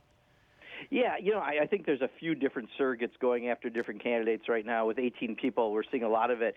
But especially because Bernie is seen in many ways as the front-runner status, we're seeing it from some pretty high-level folks. And we also saw recently a video that Bernie called out that was done by something that's affiliated with Center for American Progress, and did the right thing by calling it out. They even admitted they went too far. I think any of us make a huge mistake when we attack the candidates that are running right now. We can disagree with them on any stance, but at the end of the day, we want to be unified coming out of the primaries and going into the convention in Milwaukee, Wisconsin, so that we can beat Donald Trump. And anything short of that, is hugely misguided and short-sighted. We just had a gubernatorial primary in Wisconsin where we finally beat Scott Walker, and the reason we did it is we had a unified primary where everyone treated everyone with respect, and we now have a Democratic governor. So that's my hope. I think that's a far better way. Advocate for your candidate rather than against another candidate. And Gary, I got my start a year earlier than you, 72, knocking on doors with my dad, also when he was running for city council. So it's nice to know we've got that in common. Hey, I was knocking on doors with my dad at 64. There you go. I got you both beat. Omar in Herndon, Virginia, you're on the air with Congressman Pocan. Yes, Tom, thank you for the town hall, and then good day to Mr. Pocan. I'm going to take a little break from Trump. What I want to ask about is, the head of the International Criminal Court, the chief prosecutor, her visa was revoked. She's not allowed in the U.S. She had a meeting scheduled with Amnesty International and also meetings at the UN about Syria, the Rohingya, and Yemen to discuss issues. But her visa has been revoked, and she has an office in the 45th floor at the United Nations. Is there anything can be done to reinstate her visa by Congress? That's a good question. I don't know that answer offhand, a definitive answer, but, we are seeing this across the board, not just very high-profile people who obviously shouldn't be barred, but, we deal with it in our office. I'm in my Madison, Wisconsin office right now. Every single week we've got people who are having a hard time getting here. I have the University of Wisconsin-Madison, one of the best world-class public universities in the entire country, and we've had a problem getting professors here. We've had a problem getting people here who have been here previously. The process is very screwed up because of Donald Trump's directives, and the agencies know what he's getting at. So I could take a look at it a little closer, and I'm sure other people are. I just don't have a definitive answer for you, Omar. Does it boil down to, if you're trying to get a professor or bring in a speaker or something, does it boil down to if they are black or Muslim, it's hard to get them in, or is it more broadly ideological? Because I believe that this woman with the International Criminal Court, well, she was a woman. I guess that's Trump's hit list too, or is this is there a broader spectrum here of denials? If it's from a country with a large Muslim population, it's next to impossible. And yet it's still hard even from anywhere. When you look at even like the refugee numbers we have, they're almost non-existent. This president is xenophobic at every level. Yeah, remarkable. Absolutely remarkable. Congressman Mark Pocan with us for the hour, taking your calls. It's Middays with Mark here on the Thom Hartmann Program. Congressman Pocan is the co-chair of the Congressional Progressive Caucus. He represents the 2nd District of Wisconsin in the U.S. House of Representatives. This is one of 3 town halls he's doing today. He tweeted about the other 2 earlier. If you're in Wisconsin, check them out. This is the Thom Hartmann Program. His Twitter handle is Rep. Mark, M-A-R-K, Pocan, P-O-C-A-N, and his website is pocan.house.gov.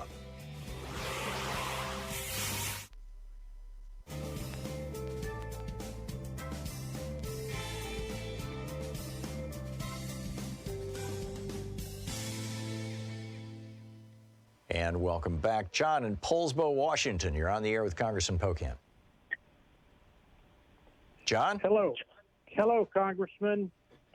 Hey, John. And Tom, I was watching Rachel last night. I don't know if you guys watch her, but she brought up the early days of Bill Barr with George H.W. Bush and how he was running interference for him, and it just boggles my mind in this vetting process, or the lack of, that none of that skullduggery was ever brought up in his confirmation hearing, and now people seem to be surprised at the shenanigans he's pulled with this Mueller report.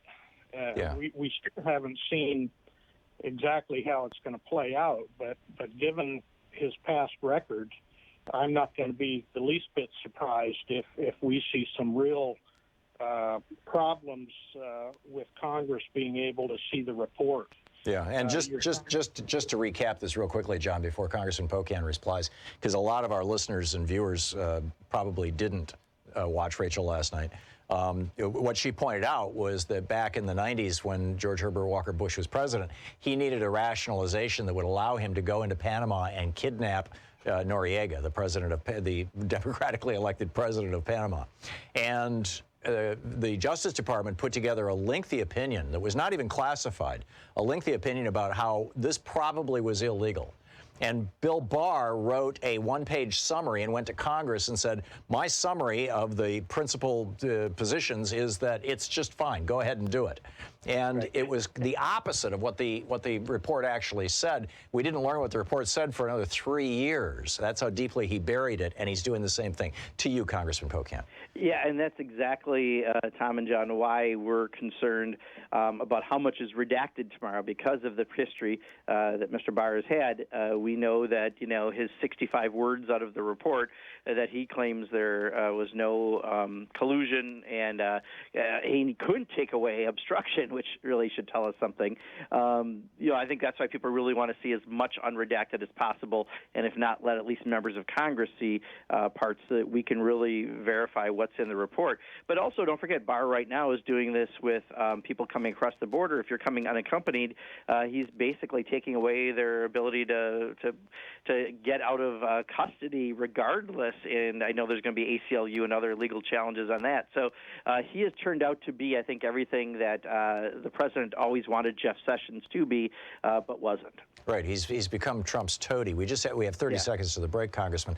How do you, it looks to me like if Barr forces this all the way to the Supreme Court, that we may not see the actual Mueller report until after the election.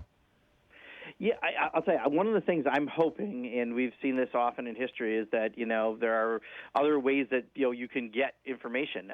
For example, Roger Stone, we know that some of that information has probably already been shown, the fact that he's got some of the motions he's trying to get made right now. We know that there could be some whistleblowers and others, so we'll see, but let's hope tomorrow it's not very redacted. Yeah, I'm not holding my breath. I share your sentiment.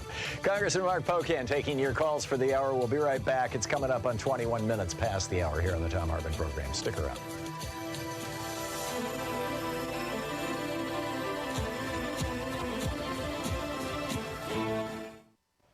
We put together the coolest little newsletter every single day, or every single weekday, every day that we do our show. And Sue Nethercutt is the editor of it, and she does such a brilliant job with this thing. It's absolutely free, by the way. It's, all you have to do is go over to thomhartmann.com and just sign up for it. Sign up for the free newsletter.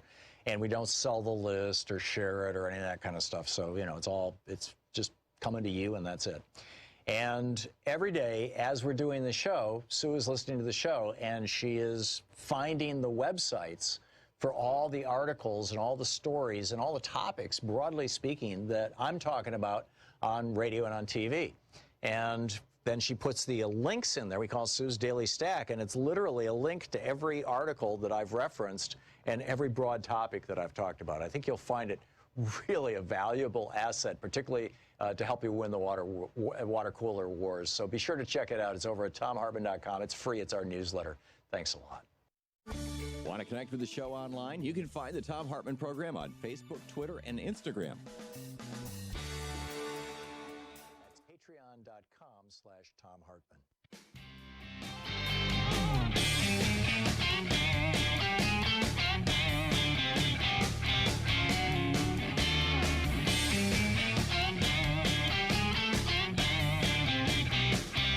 Congressman Mark Pocan taking your calls for the hour. Mark in San Diego, you're on the air with Congressman Pocan. Hey, guys, if you think we're going to get something substantial tomorrow, I've got a really cute little bridge in Brooklyn I can sell you. Listen, Congressman, it's my understanding that if Congress starts impeachment proceedings, you guys automatically get that unredacted report, don't you? Or am I wrong about that? I actually don't know that offhand, I do. Mark. You do? Yes, I do. The specific law that Barr is referring to says that grand jury testimony, this is the 6E exception, that grand jury testimony can only be released to judicial proceedings. right? In other words, another court looking at the same evidence could request that information, directly request it from the judge, and the judge can decide whether or not to release it. Right now, without a judicial, in quotes, judicial proceeding, Congress is in a kind of secondary position when it comes to asking the justice or asking a grand jury or a judge for a grand jury to release something. But uniquely, an impeachment hearing is considered a judicial process because in the House it's an indictment, in the Senate it's an actual trial. That is a legal judicial process, and that immediately gives Congress the ability to subpoena all kinds of things that otherwise would not be available to them. Do you know, Tom, offhand, if that would be the other three categories? There's 4 categories of redaction we expect. Yes. So would that be true for the other 3 that you know of? I don't know. I do know that it blows a hole in the grand jury thing. I would guess that it would give them a whole lot more juice than the rest of them because it actually is a judicial process. Right, because I think the other 3, just so everyone understands, and I'm sorry to interrupt, Mark, I just want to make sure we get all the information out. In addition to what you talked about, the information from the grand jury, there's also information that intelligence deems could compromise sensitive sources or methods. So I'm not sure how that would be, because that's often where we see things redacted. It's also anything that could hamper other current investigations, and that includes things like what's happening in New York State. If there ever was a cover-up of a sex scandal for hush payments, that could perhaps be redacted under the current explanation we're anticipating they may give us. And then also anything that would infringe on the privacy and reputation of peripheral third parties. And so there's still lots of areas, Mark. I totally agree that there are a lot of places they could redact. I'm just not sure if that one step alone will get us everything, or will they throw things into other buckets? That's part of what we got to get at, but we'll know much more by tomorrow morning. Amen. I got to stop saying that. I'm sorry. It's church day. Michael in Princeton, Minnesota. You're on the air with Congressman Pocan. I guess it's Holy Week. Thank you, gentlemen. My wife, my daughter, and I, we all work with, people that have mental problems, including families that are dysfunctional. I just can't imagine what it is that Trump is doing to these kids. If they don't get psychological help, within about 10 years, they're going to turn around and be exactly what it is that Trump is touting about these immigrants. And I hope to heck there's no talk at all when the Democrats take power that there's any talk at all about a pardon. Thank you. Yeah. Michael, I'll tell you, I completely agree. In fact, if I would have been on the last hour on Tom's program, I think I might have put the worst thing I've seen Donald Trump do is what he's doing to people who are bringing children at the border and separating them and then losing them. And the way he's treating people, it's going to be permanent damage for people. We've heard this over and over and over from physicians who've told us who deal with mental health specifically that this is a problem. And, this is what we're always told. The reason when Al-Qaeda was doing well in recruiting people was often in areas where we were doing something that we probably shouldn't have, doing absolutely nothing to deal with the situation in Palestine, in the Middle East, for example. We were told if you solved that peace between Israel and Palestine, you'd probably take away the single greatest thing that was driving people to Al-Qaeda. And we've been told that from people in the region. So often we make these bad mistakes by our actions. And the action that the president has of separating children and families at the border will have lifelong negative effects. And you hope it doesn't turn them against this country. And then we've got a whole new group of people, unfortunately, that we're going to have to deal with. Yeah. We just have 20 seconds to the break. Do you see Congress dealing with this? I certainly hope so. If he is going back in that direction, which I think he is by, the Homeland Security Secretary and other high-up people leaving, by withdrawing the name on the new ICE director, if he does this, I think there'll be a swift and strong reaction from members of Congress and the public. Yeah. Let's hope so. Congressman Mark Pocan is taking your calls for the hour. It's Middays with Mark on the Thom Hartmann Program. Congressman Pocan's website is pocan.house.gov. You can tweet him at Rep. Mark Pocan. He is the co-chair of the Congressional Progressive Caucus. And we'll be back with more of your calls for Congressman Pocan in just a moment. It's coming up on 28 minutes past the hour. You're listening to the Thom Hartmann Program. Call 202-808-9925. Talk media for the sane among us. We'll be back with more of your calls for Congressman Pocan in just a moment.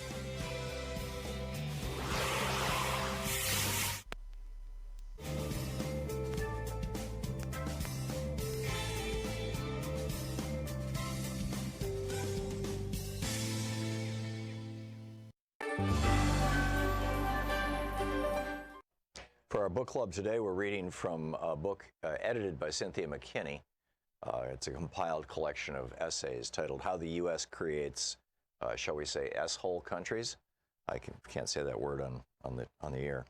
And this is from her introduction, a deeper look at Trump's epithet, S-hole country. I wish I could take full credit for the idea of doing a book on President Trump's unfortunate characterization of some countries as S-hole countries, verified recently by fired ex-White House staffer Omarosa Manigault. The idea was brought to me by a Facebook friend, and I immediately saw the brilliance of that idea. Although at the time the president tried to walk back the revelation that he used such language to describe certain countries, he couldn't help himself. And during the visit of Nigeria's president to the White House, he doubled down on that characterization, saying that certain countries were tough places to live. It was only recently that Omarosa confirmed that, yes, the president had described certain countries as S-hole countries. The media had a field day with the, at the time, alleged remarks. Steve Dempsey of the Bay Area News Group compiled a slideshow of cartoons from national news outlets that lambasted the president. Lambasted, whatever it is. The Mercury News Online ran the slideshow that included hilarious cartoons by Rick McKee at the Augustus Chronicle and Bob Englehart with Kago Cartoons and others. Mark Schuller, writing in the Huffington Post, noted, Haiti has been targeted for its decisive role in challenging what Southern planters, including 8 U.S. presidents, called a peculiar institution. The Haitian Revolution was the first time slaves were able to permanently end slavery and forge an independent nation. It was also a tipping point in U.S. history, leading to the 1803 Louisiana Purchase, paving the way for U.S. manifest destiny stretching from sea to shining sea and eventual dominance. Chicago, the country's third largest city, was founded by a Haitian, Jean-Baptiste Pont-du-Sable, who Haitian historian Mark Rosier called an agent of the Haitian government to pursue a pro-freedom international policy. End of quote from that. Jen Kirby went farther, and in an online media outlet, Vox, interview with a Stanford University history professor, the word eugenics was used as a descriptor for what Trump's characterization actually represented. Stanford professor Anna Minian said of the interview, what Trump said was basically a form of eugenics, in which he's saying, this is the population we want, people from places like Norway, white people. We don't want people from African countries or from Haiti. That's what's really symbolic here. Minian makes it clear that in the U.S. immigration debate, legality became a proxy for race without anyone overtly talking about it. Ryan Teague Beckwith and Maya Roden of Time magazine added their 2 cents worth to the discussion of the president's choice of words by choosing to discuss the immigration laws that occasioned Trump's telling words. They began the discussion this way. President Donald Trump's S-hole countries comment ricocheted around the world, spurring criticism from U.S. allies, rebuttals from Americans with roots in those countries, and condemnation from some in his own party. Reaction was swift around the world, including from those countries so characterized by the president. Zambia even humorously featured Trump's words in a tourism advertisement at Appeal. My Facebook friend thought that the president's words should occasion a deeper look at what these so-called S-hole countries were, how they were created, and why they continue to exist. And that is exactly what the contributors to this book do. Sort of like the proverbial turtle sitting on a fence post, you know these countries didn't get the way they are without some help. And it's precisely that help from the U.S., its allies, its multinational corporations, its military, and United Nations peacekeeping operations in Haiti and the Dominican Republic, and the Democratic Republic of Congo, which it also controls, on which this book focuses. Thus, the U.S. relationship to conditions in these countries is clear from U.S. military occupation of Haiti, financing of death squads in El Salvador, and support for dictators in all of them, indeed, all across the African continent.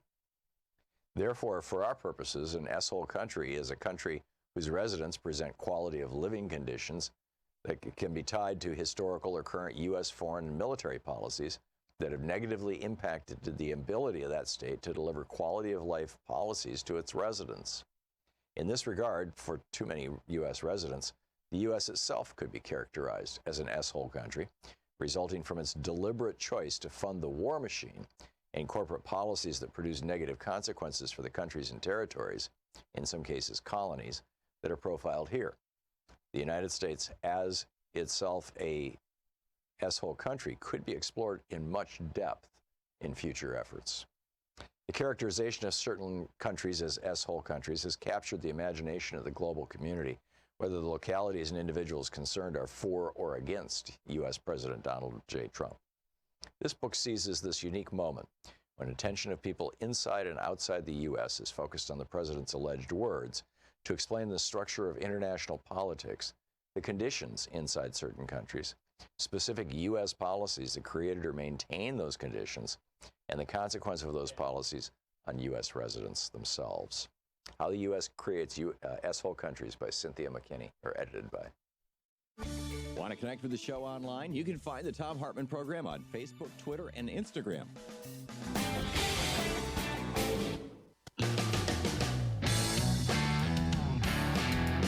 Welcome back. It's Middays with Mark. Congressman Mark Pocan is doing a town hall at 4 o'clock this afternoon in Wisconsin. He's doing a town hall at 6 o'clock this afternoon in Wisconsin. You can check it out on Twitter or on his website.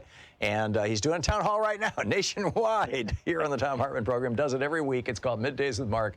And so anyhow, let's, Congressman, you're still with us, right? Yeah, I am. Okay. Bill in Princeton, Indiana. You're on the air with Congressman Pocan. Okay, thank you. I'm just so tickled to talk to you. You can't imagine what that means to be able to talk to a congressman. And Tom, thank you for your show.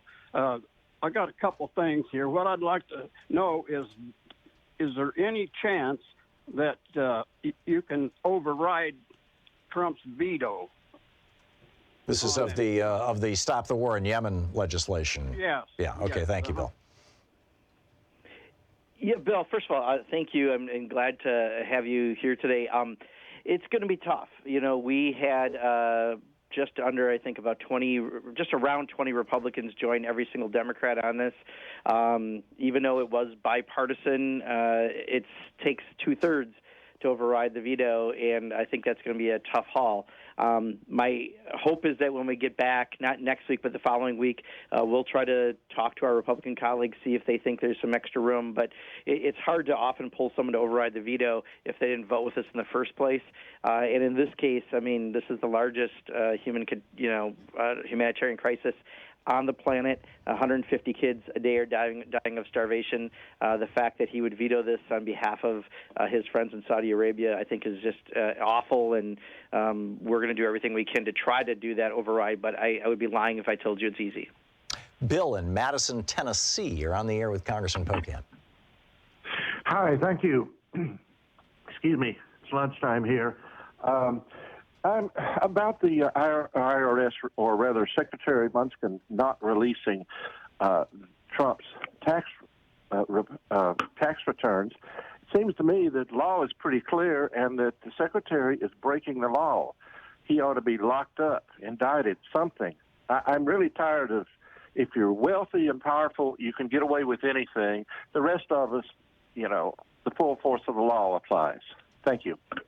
Yeah, Bill, I totally hear you. I think what we're doing is we've given him till sometime next week. I forget if it's the 23rd or what the exact day was. Is it 23rd? Okay. Yeah. In the letter that was written by some of the folks in the relevant committees of jurisdiction. But I'll admit, this is one where I immediately talked to my office and said, should we start talking about, if we can't get the information out of here, you can start impeachment proceedings on a secretary. And maybe this is something you need to do if a secretary is going to break the law on behalf of the president. So I think there are more chapters to come on this. But I agree with you. All too often it seems like the rich and powerful get away with things and the rest of us don't. And that's exactly why I think when Bernie Sanders and Elizabeth Warren and others talk about the system being rigged, that's exactly what they're talking about. Justin in West Hills, California. You're on the air with Congressman Pocan. Congressman, thank you so much for taking your time to speak with me, and thank you, Tom. Thank you. This is a question that I have about Bernie Sanders. Actually, once again, Congressman, he's showing that he's unfortunately at times way ahead of the Democrats, and he took Elizabeth Warren's plan a step further, and he's proposing to ban fracking and also new fossil fuel infrastructures and end export of fossil fuels.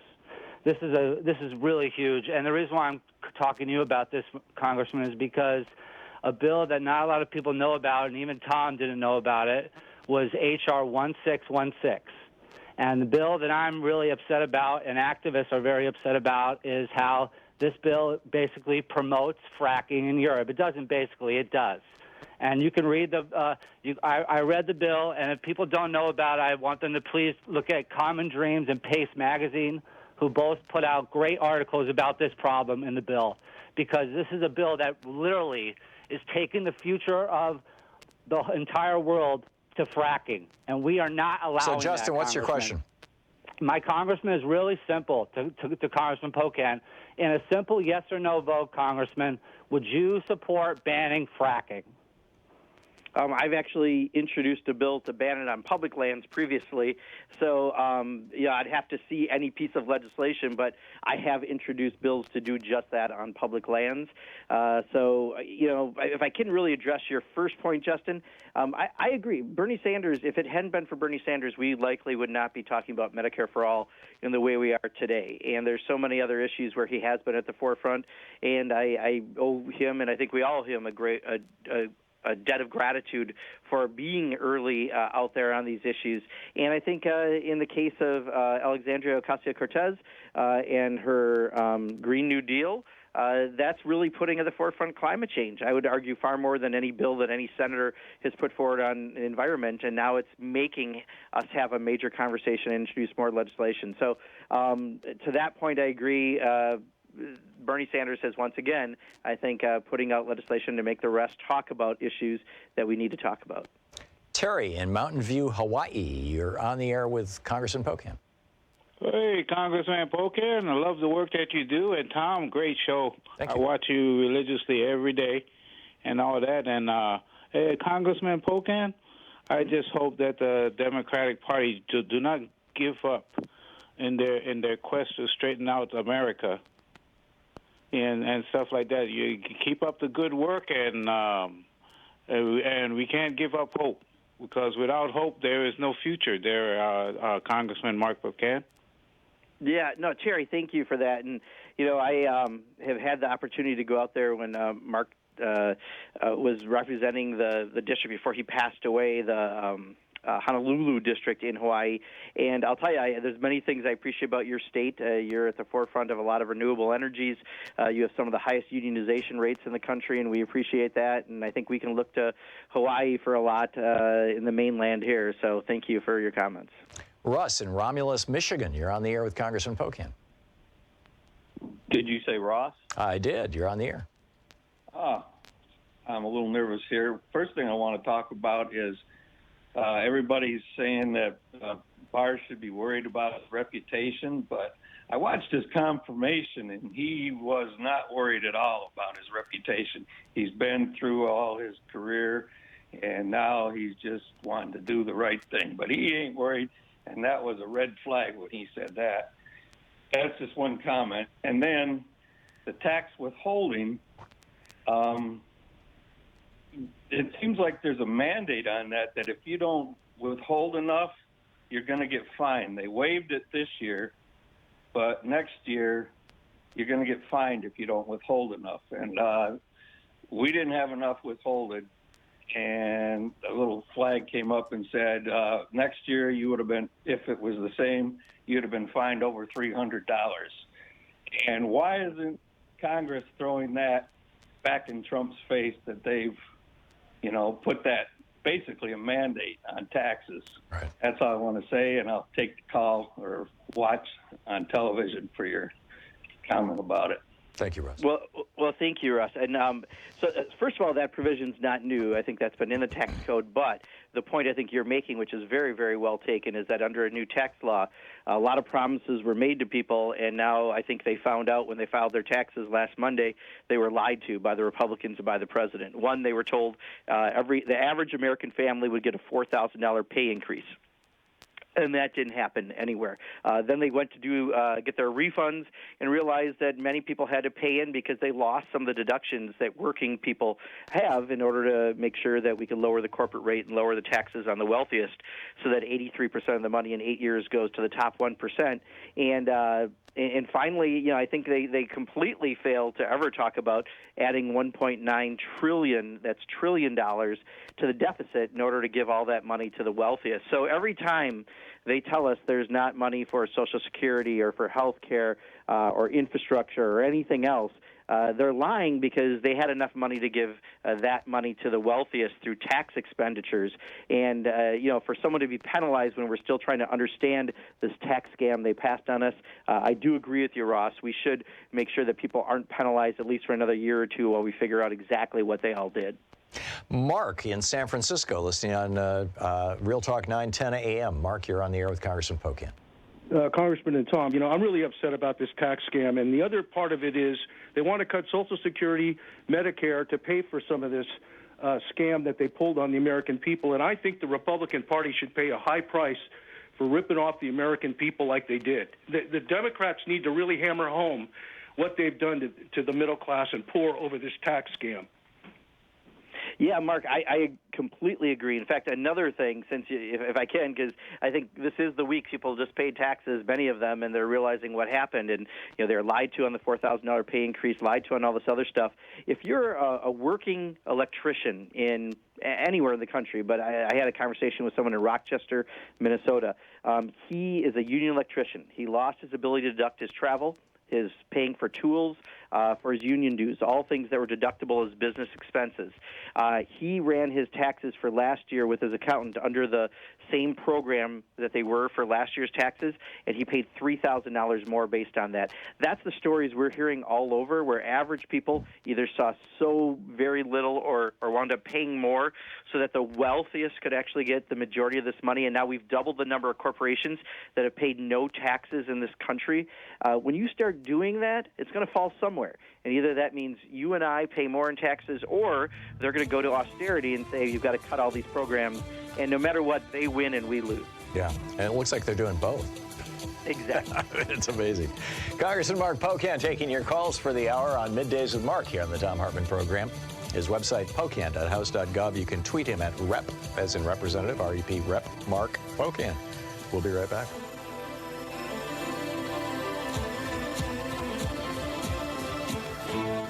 You're listening to Thom Hartmann. Visit ThomHartmann.com for audio and video archives. Representative Pocan, by the way, is the co-chair of the Congressional Progressive Caucus, the big cheese progressive in the U.S. House of Representatives, and he represents the second district of Wisconsin.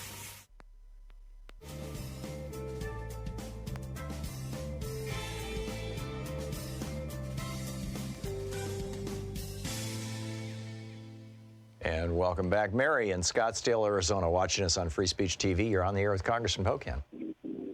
Hi, Congressman Pocan.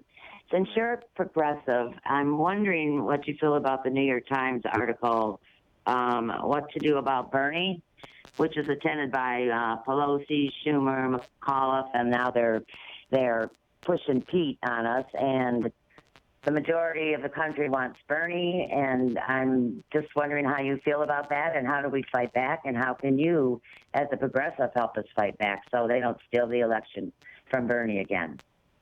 Yeah, Mary, thank you. So I want to say this, because I've said this in local interviews, I said this in national interviews.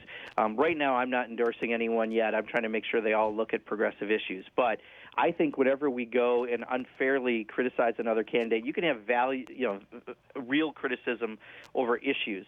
But when we do the unfair attacks, the organized attacks against someone who could very likely be a nominee, that is not in anyone's best interest. In Wisconsin, we just had a gubernatorial primary. Everyone did a clean campaign pledge. We came out of this beating Scott Walker by the smallest of amounts, but we beat Scott Walker because we were unified, and that's how we beat Donald Trump. And I think for anyone to decide what candidate is not worthy is a huge mistake, because I would argue many of the issues that progressives talk about right now in Congress are issues that Bernie Sanders or Elizabeth Warren, for example, have started. So, and other candidates also have a lot of good and bad stances, but I hope that we don't don't try to bring someone down rather than promote your own candidate. I think that's the best way for all of us to look at this. Dave in Federal Way, Washington. You're on the air with Congressman Pocan. Hey, Congressman Pocan. Hey, Tom. How's it going? Hey, I have a question kind of piggybacking off a previous caller's question about the redactions to the Mueller report. And I heard the magic words, sources and methods. Now, of course, none of us want sources and methods revealed. However, at a minimum, President Trump is a person of interest in this report, all right? As, Kim Jong-un is a person of interest in various intelligence reports. Now, how can, the caveat, or how can need to know, the characteristic of need to know, how can that be used to prohibit Congress and simultaneously the American people from not seeing what is in this report about a person of interest in the report? I mean, how is that possible? And I guess my question is simple. As a congressman, can you assure us that, either you or your colleagues at some point will see the full unredacted reports with the sources and methods and everything and say, yes, there was something circumstantial there, or no, there was nothing there? I mean, Dave, we just have 30 seconds. Let's let Congressman Pocan answer the question. Dave is a former intelligence officer, Congressman Pocan, FYI. Yeah, Dave, I give you, it's the $100,000 question, right? I've read things in the SCIF in a classified setting, and generally you can, in some cases, read around something to get the general idea what's there. In some cases you can't. Recently I did a request with ICE and just got whole pages redacted, and that didn't do any good. So at some point we will have to fight to make sure at least the members of the Judiciary Committee, for example, get a chance to see this so that they can provide that context. But we're not going to give up. We're going to make sure that someone is reading this that has the responsibility to read it, and it should be the American public, but we're going to do our very best to make sure it's all closed. That is great. Congressman Pocan is taking your calls for the hour. It's Middays with Mark on the Thom Hartmann Program. We'll be back with more of your calls for the Congressman in just a moment. It's coming up on 10 minutes before the hour.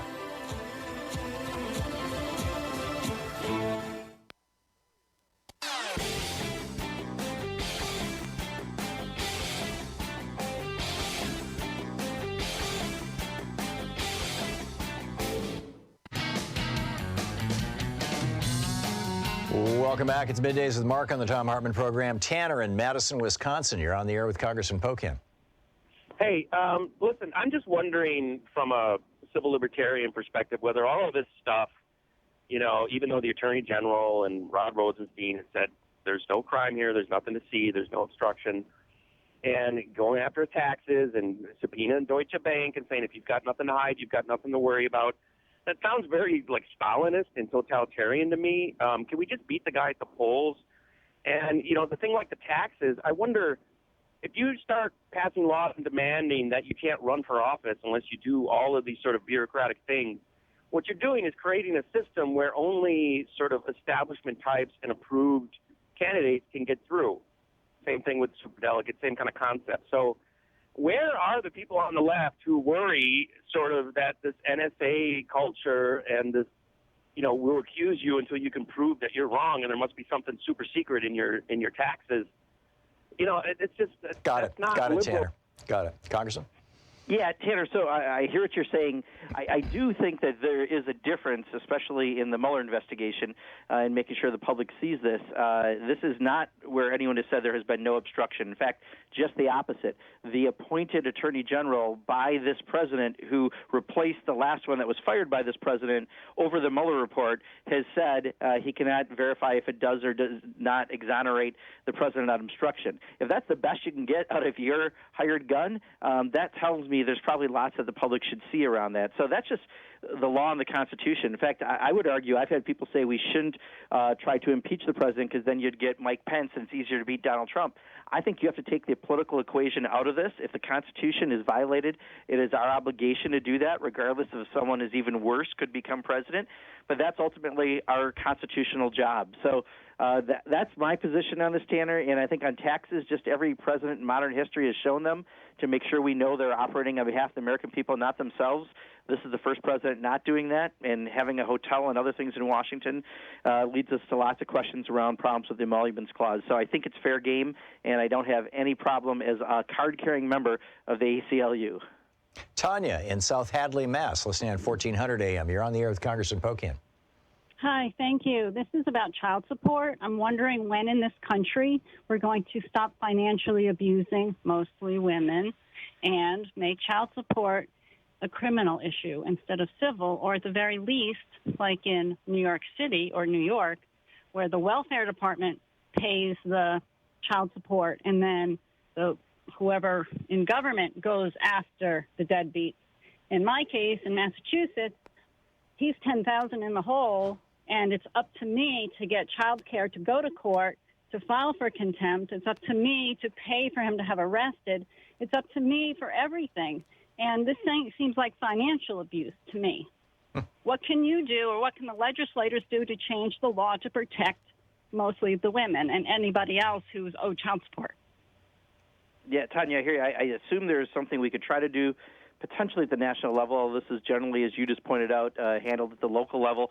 I do think there's a best-case scenario in what you just talked about, maybe in what New York is doing, where the mother doesn't have to worry about going to court to get the support they need. Instead, that the local community will help make sure they get that money, but you'll have the support, and that might be a good model legislation for people to look at in their local communities. John in Auburn, California. You're on the air with Congressman Pocan. Is that me? That's you. All right. Hi, Tom. Keep on trucking. Mr. Pocan, I'm going to start off by saying I don't believe that Donald Trump actually won the Electoral College, that without voter suppression, he never could have got those electoral votes. And your state was one of the swing states that happened in, where 80,000 votes went to Trump, but I've heard estimates of 200,000 votes in those three states being suppressed. What is being done to stop that from happening again in 2020? Yeah, John, actually a lot of things are happening, including we're going to be passing some protections through the Voting Rights Act. We've just passed H.R. 1, which is unlikely to go through directly in the Senate, but we're raising all these issues around the elections, but we're talking about all that and the purging. I mean, to your specific point, Wisconsin, I know the situation well. We lost by 23,000 votes. The University of Wisconsin has said the voting ID laws that were put into place by the Republicans, probably somewhere in the low 40,000s, were not able to vote because of it. Now, would every person have voted for our candidate? I can't say that, but certainly if 40-some thousand people weren't able to vote and we lost by 23,000, that puts things at question. The bigger issue, though, was also 200,000 fewer people, Democrats, came out to vote because they weren't as inspired, and that is a problem that we have to address. But I do think that people are looking very closely at the voter suppression efforts. We picked up 7 governorships in the last elections. That puts us in better position in 7 states across the country. And there are groups that Eric Holder and others are working on to make sure that we're in a better place for 2020. Clive in Seattle. We have just a minute to the end of the hour, Clive. Quick question for Congressman Pocan. Just a quick statement, Tom. Watergate prosecutor Jill Wine-Banks was just on Stephanie's show, and she says the way to go around all the impeachment process is to go after the Foreign Hostiles Act, which was the Russian interference in the election, and you can get the full report, including grand jury information for Congress. Clive, I will look at that. I think a lot of folks, trust me, our committee staffs are looking at all this right now. Tomorrow morning is the thing we're all waiting for. Unfortunately, I'm probably not going to be able to read the report till tomorrow night because I've got a pretty full day, but I'm sure a lot of people will be breaking it out, reading it, and reporting on it throughout the day. It's going to be a very interesting day. Congressman, the last half minute we have here, thoughts on the coming week? This is another week, this week and next week, that members of Congress are home. So like you mentioned, Tom, I'm doing 2, town hall listening sessions in my district today. I've got 4 more next week. Most, I think, or at least a lot of members of Congress are doing that during this 2-week period. Go and be heard and let them know, especially tomorrow, if you're not happy with what gets released. Hold the Republicans accountable to make them be accountable. And this is your opportunity for face-to-face interaction with your member of Congress or Senate. So call their office and find out where they're doing town town halls. Absolutely. If they're not, ask them why they're not, because they're home for 2 weeks. Yeah, there you go. And the number for Congress is 202-224-3121. Congressman Pocan, thanks so much for being with us today. Thank you, Tom. As always, appreciate it. As always, appreciate it here, too. Thank you so much. Congressman Mark Pocan, taking your calls for the hour. His website, pocan.house.gov. You can tweet him at @RepMarkPocan. We'll be back in just a moment. Stick around.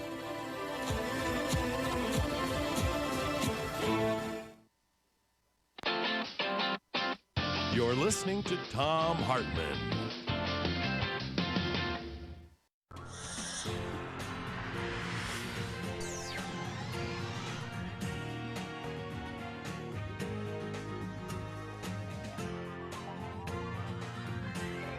We say fight back!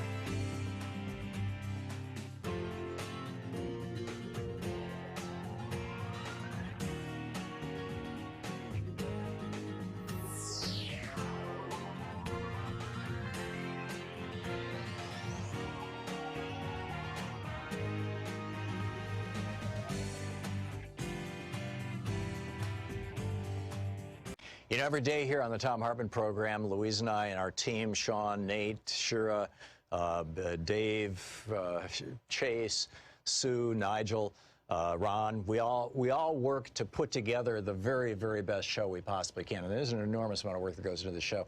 And one of the things that comes out of that is a lot of content, a lot of specific information that we go through and we dig out and, you know, we want to share with you. And Sue puts that into our newsletter every week. And I think you will, if you don't already receive our newsletter, it comes in email every day, about an hour after we're off the air, or maybe a couple hours after we're off the air. And Sue goes through and pulls literally every link to every story that we talked about and puts it into the newsletter. It's free. We don't sell the list or anything. You complete safety and security. There's no charge. There's no nothing. Just, you know, plug in your email address over at thomhartmann.com. And you get signed up for the newsletter. It's all fairly obvious. You'll see it on the website. So check it out, thomhartmann.com. Thank you.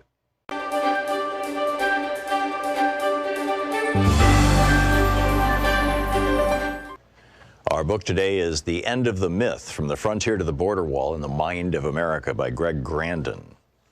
And this is from Chapter 1, titled All That Space.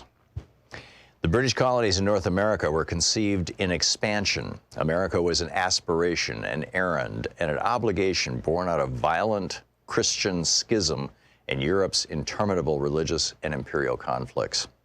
Depending on the intricacies of their particular interpretations of Revelation, the Protestants who settled New England might have understood flight across the Atlantic as a way of escaping European war, or they might have seen migration as a chance to open a new front and win those wars on a new soil. Here in the 1600s, in the eschatological nebula of the New World, was the first paradoxical image of America as simultaneously pristine and despoiled, empty and at the same time filled with primitives begging for deliverance, subordinated to Catholic Spain, which had conquered its part of the Americas a century earlier and stood as the great obstacle to Reformation England's rise as a world power. All yell and cry with one voice, Libertia, Libertia, Richard Hakluyt, a clergyman and court minister, wrote in the late 1500s, hoping to convince investors and his queen to establish an American colony. As Puritan society frayed under the harsh conditions of settler life, the frontier threatened and beckoned. The dark woods were filled with witches, and they were witchy, inviting hither. The forest was the place where the community could be redeemed and given new purpose, a chance to once again start anew, or it could be a place of more sorrows, wilderness sorrows, as two early Puritan patriarchs described the hardships that awaited those who ventured into uncharted territory, where whatever solidarity existed would be smashed into atoms as settlers scattered to escape the rule of the clergy. People are ready to run wild into the woods again and to be as heathenish as ever, warned Increase Mather. Expansions could be, often in the same sermon, held up as the cause of and the solution to the difficulties of establishing Christian communities. Either way, Native Americans had to get out of the way. They could die. They waste, they molder away, they disappear, said one Puritan chronicler of indigenous people who had succumbed to European pestilence years before the arrival of the Mayflower in 1620, thus clearing the earth for the establishment of the Massachusetts Bay Colony. God made way for his people by removing the heathen and planting them in the ground, said another observer. They could be murdered. The holy terror unleashed by the Puritans was, according to the historian Bernard Bailyn, driven by fears of what could happen to civilized people in an unimaginable wilderness and fears of racial conflicts in which God's children were fated to struggle with pitiless agents of Satan, pagan antichrists swarming in the world around them. Survivors could be enslaved. The first patent granted in colonial America in 1626 was to a Virginia merchant and planter, William Claiborne, for inventing a device that would not just restrain Indians, but also make them work. Claiborne was given an Indian to experiment on for the trial of his invention. Colonial records do not say what this innovation might have been, only noting that it was not successful. Or they could be pushed further and further west. The prodigious and relentless population, complained New Orleans Spanish governor in 1794, progressively drives the Indian nations before them and upon us, seeking to possess for itself this vast continent which the Indians occupy between the Ohio and Mississippi rivers, the Gulf of Mexico, and the Appalachian Mountains. More than a century and a half later, writing in the early 1950s, the Mexican author and diplomat Octavio Paz made much the same point. America was, he writes, if anything, geography, pure space, open to human action. Since it lacked historical substance, ancient social classes, established institutions, religions, and hereditary laws, reality presented no obstacles other than natural ones. Men struggled not against history, but against nature. And wherever there was an historical obstacle, indigenous societies say, it was simply erased from history, reduced to a mere natural fact and dispensed with accordingly. Evil is outside, part of the natural world, like Indians, rivers, mountains, and other obstacles that must be domesticated or destroyed. End of quote. The American Revolution is a permanent revolution, Paz went on, a nonstop expulsion of, quote, all elements foreign to the American essence and a constant invention of itself. And anything that stands in the way of that invention, anything that is in any way irreducible or inassimilable to perpetual creation, be it Native American, Spanish America, or history itself, quote, is not American. Quote, in other places, the future is one of man's attributes because we are men. We have a future. In Saxon America, the process is inverted and the future determines the man. We are men because we are the future, and everything that has no future is not a man. End of quote. The United States, Paz said, offers no room for contradictions, ambiguity, or conflict. The nation flies forward swiftly, as if weightless across the land. Trying to stop North Americans moving west, Stephen Austin, the founder of Texas, said over a century earlier, was like trying to stop the Mississippi with a dam of straw. The drive west waxed and waned and burst forward with great passion during key moments. The book, The Edge of the Myth, by Greg Grandin. Want to connect with the show online? You can find the Thom Hartmann Program on Facebook, Twitter, and Instagram.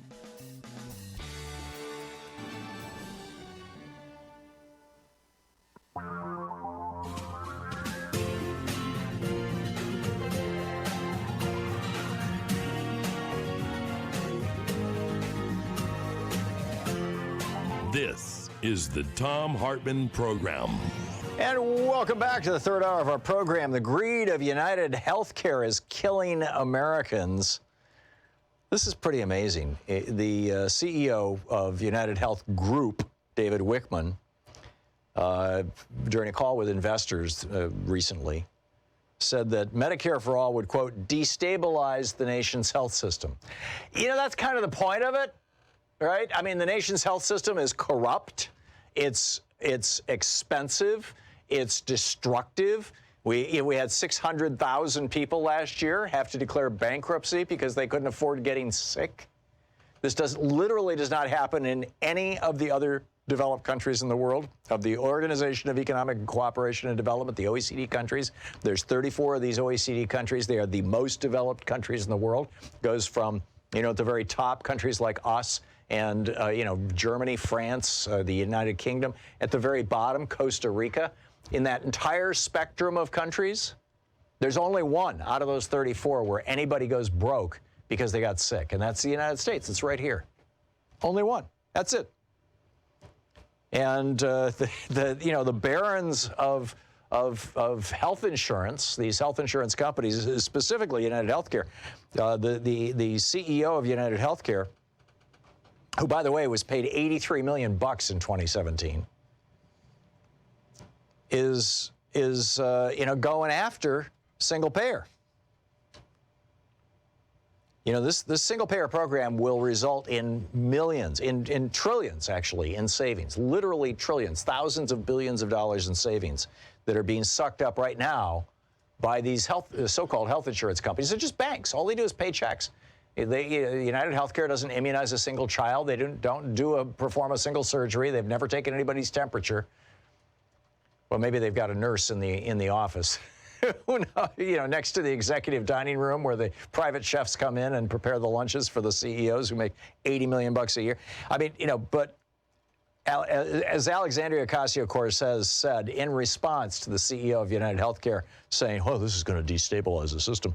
If by destabilize he means disrupt for-profit insulin schemes because the discovering scientist freely gave away the patent because he didn't want us to price gouge life-saving medicine, then yes. And she says it's Representative Jayapal's bill, not mine, but I'm proud to co-sponsor it, Medicare for All. This is AOC, Alexandria Ocasio-Cortez. The director of Bernie Sanders' staff, Warren Gonells, he says he's really not concerned about the feelings of the health insurance executives. He says whether the United Health CEO likes it or not, we will no longer tolerate a system allowing him to make $83.2 million while Americans go bankrupt when they get sick. The greed of United Healthcare is killing Americans. Together we will end it. In our first hour, we were asking the question, and we still are in this hour, what do you think is the worst thing that Donald Trump has done since he became president? Or the Republicans who enable him, for that matter, given that tomorrow the Barr report or the Barr censoring of the Mueller report is going to be revealed to all of us. And we will discover what we didn't know and what we still don't know.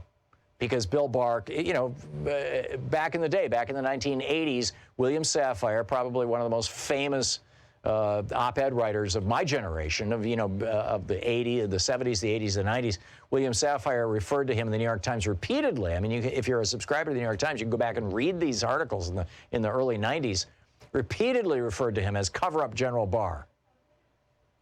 Because, you know, he was the cover-up man for George Herbert Walker Bush. When George H.W. Bush wanted to take down Noriega because Noriega knew where the dirt was buried, right, on Iran-Contra. And George Bush wanted to arrest him. He wanted to bury him. And he didn't have the legal authority to do it. I mean, we can't go into another country and just arrest people. And so, you know, the Bill Barr at that point in time was not the Attorney General. He was the number two. He was the Assistant Attorney General. The Attorney General ordered an analysis of whether it's legal to go into Panama and arrest Noriega. And it turns out the Justice Department came out with a fairly robust report saying, no, it would be illegal. But Bill Barr said, no, Congress, I mean, literally to Congress, said, no, you can't see that report. I'm not going to show it to you. But I will give you a summary of the principal findings. And my summary is, it's just fine for the FBI to go into Panama and arrest Noriega. In other words, what President Bush wants, President Bush can get. And he kept this report buried for 3 years before it finally came out that he had lied through his teeth to Congress. Bill Barr. Rachel Maddow laid this out on her show last night, and I'm just astonished that literally every single hour on MSNBC, the top of the news is not that story. I mean, I reported, you know, in Slate and Common Dreams and in Alternet on Raw Story, I reported several months ago when Bill Barr was being considered as Attorney General. I reported that in '92 he covered up the Iraq-gate investigation. This was an investigation by Congress into whether the Trump or the Reagan and Bush administrations were illegally selling weapons to Saddam Hussein in Iraq. It was called Iraq-gate. And Bill Barr covered that one up, which is what got, William Safire so bent out of shape that he was calling him Cover-Up General Barr. And then, in 1992, he covered up the Iran-Contra investigation. He deep-sixed that. And now then, I didn't even know that he had covered up that he had basically lied to Congress about a report that wasn't even a classified report. It would have been easy for the Justice Department to turn this over to Congress. But for 3 years, they hid it. How long is he going to be able to hide this? So we'll see. So number one, we've got this insane greed on the part of the United Healthcare and these other health insurance companies, in quotes. By the way, Politico is pointing out that United Healthcare has lost $30 a share since Bernie introduced his Medicare for All bill. Good. United Healthcare CEO Steve Nelson says, we are advocating heavily and very involved in the conversation. In other words, they're fighting politically. This is a company that gives millions of dollars to politicians, and they are fighting Medicare for All. They are buying your politician as we speak. The remarks were leaked to the Washington Post. He said, part of it is trying to be thoughtful about how we enter the conversation because there's a risk in seeming like it's self-serving. Gee, you think so? I mean, this is just shocking. And then we've got, Bill Barr preparing to gaslight us tomorrow. I'm telling you, don't expect to have any major revelations tomorrow. Because this guy, Bill Barr, has been a professional cover-up artist, including lying to Congress since the 1990s. He was Attorney General once before, and when he was Attorney General, he buried the Iran-Contra investigation by advising George Herbert Walker Bush. At that point in time, the special prosecutor, Lawrence Walsh, had subpoenaed President Bush, the elders' campaign diaries that would have shown whether he knew about Iran-Contra, whether he knew that they were giving weapons to Iran in order to release or hold hostages. It was about to come out. And George Herbert Walker Bush went to his Attorney General, Bill Barr, and said, how can we bury this thing? And Bill Barr said, oh, it's really, really simple.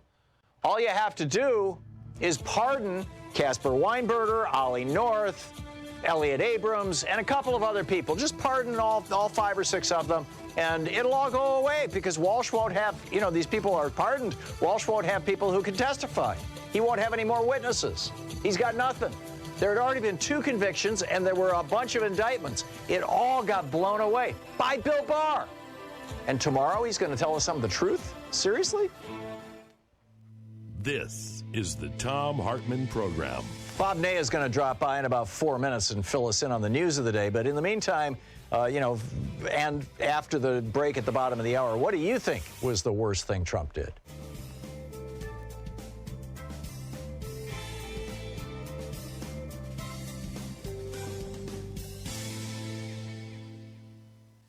And welcome back. Wynn in Wrangley, Maine. Hey, Wynn, what's on your mind today? Thanks for watching Free Speech. Well, my question to you is, well, I'm just wondering when the Democratic Party is going to get some testicular fortitude and demand of the Democratic candidates that they reverse that tax cut, and it should be all in their planks. They reverse and reimburse the American people for that tax scam. I mean, it should be an absolute requirement that be your plank. I'm absolutely with you, Wynn, and we're hearing absolutely nothing about that, which is really unfortunate. But I know nobody's talking about it. Well, this is the reason. I can tell you the reason why nobody's talking about it. Michael Dukakis, back in 1992, when he was running against George Herbert Walker Bush, excuse me, 1988, in that election when Michael Dukakis was running against Bush, Dukakis came out in one of the debates And Bush had just said, read my lips, no new taxes. And Dukakis said, he tells you he's not going to raise your taxes. He's not telling you the truth. He is going to raise your taxes. And by the way, Bush did raise people's taxes.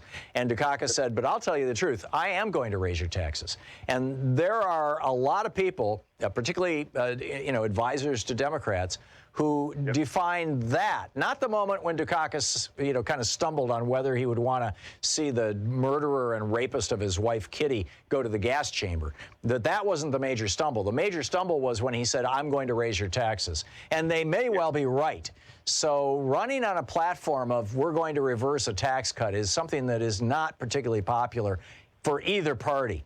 And the minute some Democrat comes out and says it, they're going to be treated to the Dukakis treatment. They should do it, but I don't think running on it is necessarily going to be good politics. Well, I think it would be. And I think it would be if you could attach it to something. If they were to say, we need to reverse the Republican tax scam and take that $1.5 trillion and pay off all the student debt in America. There you go. Right, some big concept. There's $1.5 trillion in student debt. There's $1.5 trillion in the GOP tax scam. Let's just flip the tables here. Beautiful. Love you, Tom, and I love what you do. Keep on, brother. Okay, I'll do my best. Thanks a lot for the call, Win. Linda in South Pasadena, California. Hey, Linda, what's up? Thanks for watching us on YouTube. Yeah, hi. So thank you very much for taking my call. And I just wondered if you had seen this article, April 16th in the New York Times by Jonathan Martin. Yeah, we had several people who called and talked to Congressman Pocan about it. And yes, I saw it.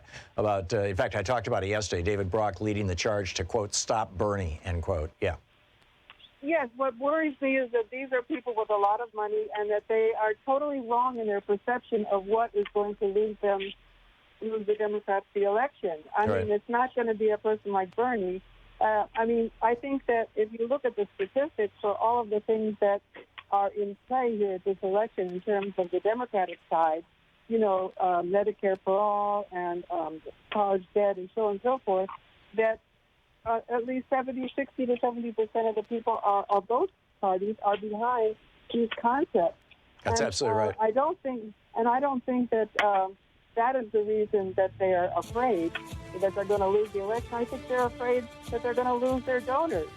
Yeah, I think you're absolutely right, Linda. I don't think that these wealthy donors who are saying, oh, we've got to stop Bernie because it's going to be a repeat of McGovern, I frankly don't think that they believe that, because all of the evidence shows that that's not the case, that Bernie's probably one of the strongest candidates to beat Trump. I think that they don't want their tax cut to go away. Linda, thanks for the call. We'll be back with Bob Ney in just a second.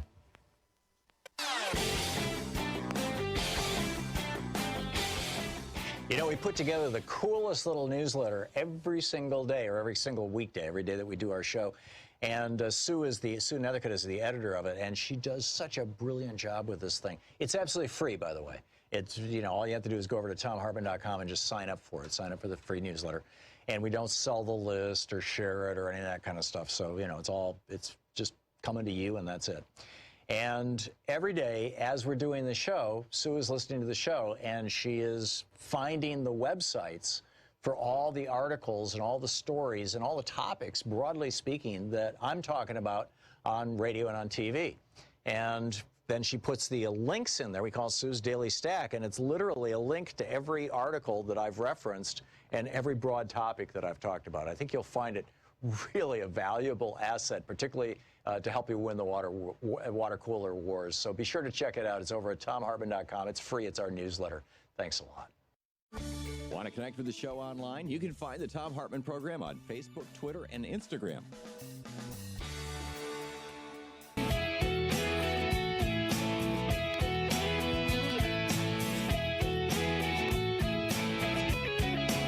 Let's check in with Bob Ney with Talk Media News and find out what's going on in the world today. This report brought to you by goatsfortheoldgoat.com and Loving What You Do, Ellen Ratner's newest book. On the line with us, the author of Sideswiped, former Ohio Congressman Bob Ney. Bob, what's going on in the world today?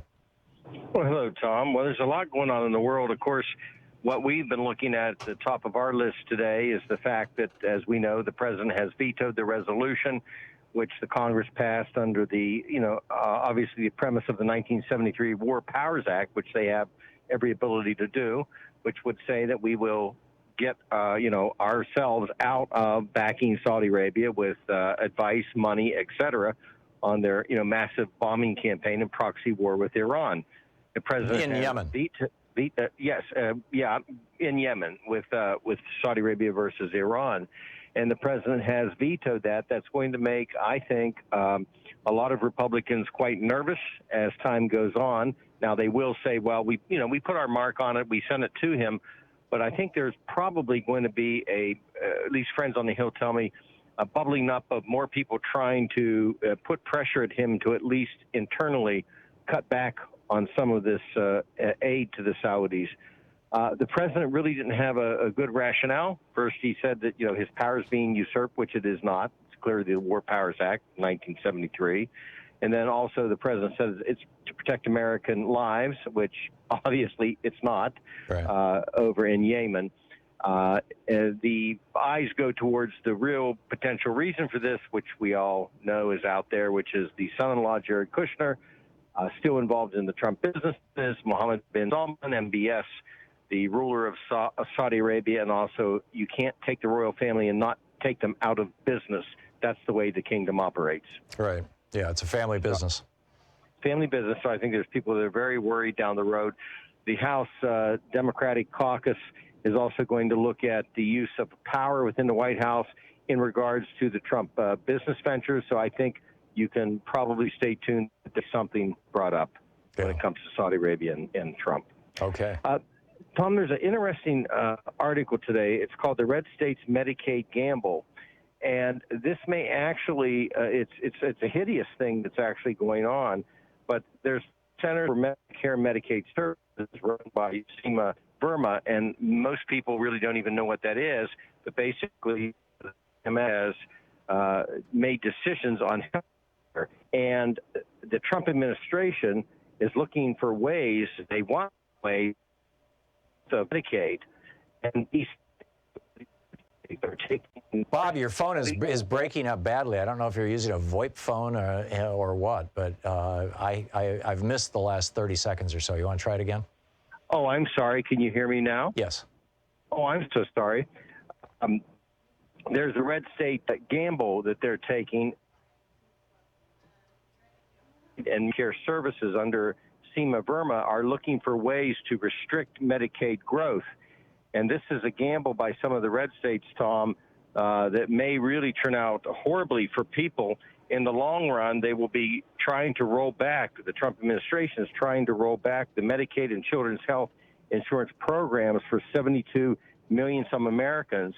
And this may play into some of the base, but this will really erode the healthcare system, I think, quite quickly. We're seeing Louisiana, Arkansas, Alabama. We're seeing a bunch of states now. Tennessee, maybe not Tennessee, maybe it's Kentucky. But in any case, we're seeing a bunch of states now where they're introducing these so-called work requirements, and then you got to report every day or every week on the website that the government runs. But the government website is down half the day, and for repairs and maintenance, and it's just a scam. And 10 to 20,000 people a month in each one of these states are losing their access to Medicaid.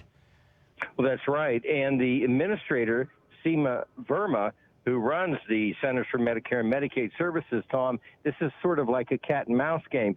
She has made it clear she wants to say yes to these limits. So they're encouraging states. Right. She's a Trump appointee. Yes. And they are obviously encouraging states privately to do something in the areas of requesting so she can act on it. So I think you're going to see a lot of this. Again, it may satisfy her and the administration, but I think by 2020, there's going to be a ton of chaos within states of people out on the streets. Right, and hopefully a lot of pissed off voters. That could happen too. Yeah.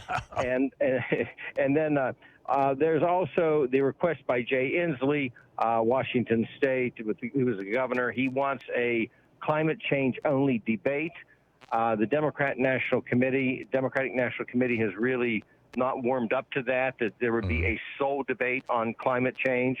As they say, most Republicans don't recognize it, but they're not sure that they want to limit this to, one singular time of debate on this. Yeah, well, I can see where Jay Inslee would be in favor of that, because that's basically his only issue, but or his front and center issue. But I would agree that it should be broader than that. Right. And then the big change that's a huge change in policy. I think this is just the beginning of Attorney General Barr. He's making a decision that some of the asylum seekers, of course, who, have established obviously creditable fear may, in fact, be detained longer indefinitely. Yeah, welcome to the United States. Go directly to jail. Do not pass go and do not get bail. It's amazing. Bob Ney with Talk Media News. Thank you. Author of Sideswipe. Thank you, Bob. Thank you. Yeah, great talking with you. We'll be back. So what do you think is the worst thing that Donald Trump has done, or the Republicans for that matter? Picking up your calls right after. And what's going on with healthcare right after the break. You're listening to the Thom Hartmann Program. Call 202-808-9925. And has your health insurance company tried to screw you recently? We'll be back.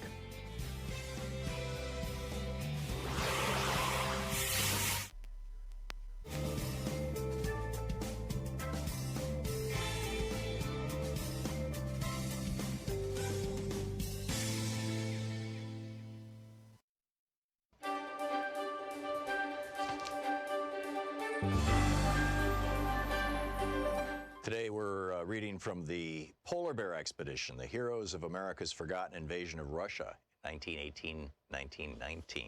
It's a story, by the way, that the Russians remember well, but most Americans are unaware of. This is from the prologue, Nizhny Gora, Russia, January 19th, 1919. They've been expecting it for weeks, hell, months, and so the men of Company 8 of the 339th Infantry Regiment, the Polar Bears, as they would come to call themselves, have stood night and day in 40 below zero temperatures. They stamp their feet and try not to touch bare skin on the frozen barrels of their weapons, lest their flesh be ripped off. They peer through the deep ebony night of their dark log-lined dugouts into the frigid tundra toward the south and east across the ice-choked river and watch for it, wait for it, and wonder how many will come and how they will perform when they do. And they wonder, too, if and how they will ever get out of this place, this frozen Hades, this last place on Earth at the top of the world. And then early on this morning, they do come, a horde of them, dim forms in the distance spread out across the Vaga River, some on skis, others on snowshoes, all of them armed, like ghost warriors traversing the river's Styx, hundreds of them to their mere handful of 46. Bolos, the men call them, Bolsheviks. Now a shell flung from upriver, arcing and piercing the barely gray of dawn, flies over the village. Lieutenant Harry Meade awakens with a start, quickly dons his fur hat and overcoat and boots, and races to the far outpost where this scant group of half-dozen men stands guard against not only the enemy, but the tide of history.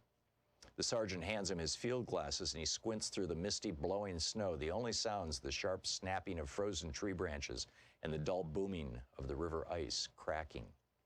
He sees them now, coming on several hundred yards in the distance, and he quickly understands that the company is probably doomed. Now a grayish form enters his view, much closer, and he peels the glass from his eye. Steam comes from his mouth as the thin outpost is now about to be overrun by a nearer group of the enemy, who have snuck closer and rise like dervishes from their concealment in the deep snow. Lieutenant Harry Meade, late of Valparaiso, Indiana, and Detroit, Michigan, stranded more than 200 miles from his regiment's base at Archangel, Russia, doesn't have to speak as the mass of Bolos descends on his small attachment.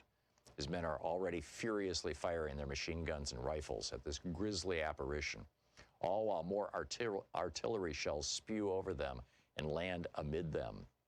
But Meade yells the words anyway, as if by rote, as if it's not too late, as if any of them has a chance. Fire, Meade orders his men. For God's sake, fire! Chapter 1, The March to Intervention. The preliminaries began on March 9th, 1918, with millions of high explosive and gas shells raining across the front between the northern French cities of Pré and Saint-Quentin. The smothering of the British-held territory continued through the week and beyond, and was topped off with a continuous salvo from 6,700 pieces of German artillery, which began at 4:30 in the morning on March 21st.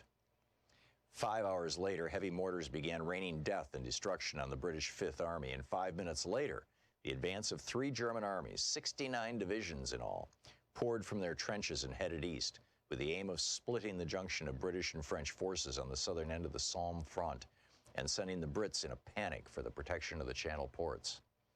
There was an urgency to the assault, and for good reason. With the signing of the Treaty of Brest-Litovsk on March 3rd, Russia had officially taken itself out of the war and relieved the pressure on Germany's Eastern Front. After years of fighting a two-front war, German forces were now consolidated. Meanwhile, the United States, which had declared war on Germany nearly a year before, had yet to send enough men across the Atlantic to tip the balance in the Allies' favor on the Western Front. But the Yanks were coming.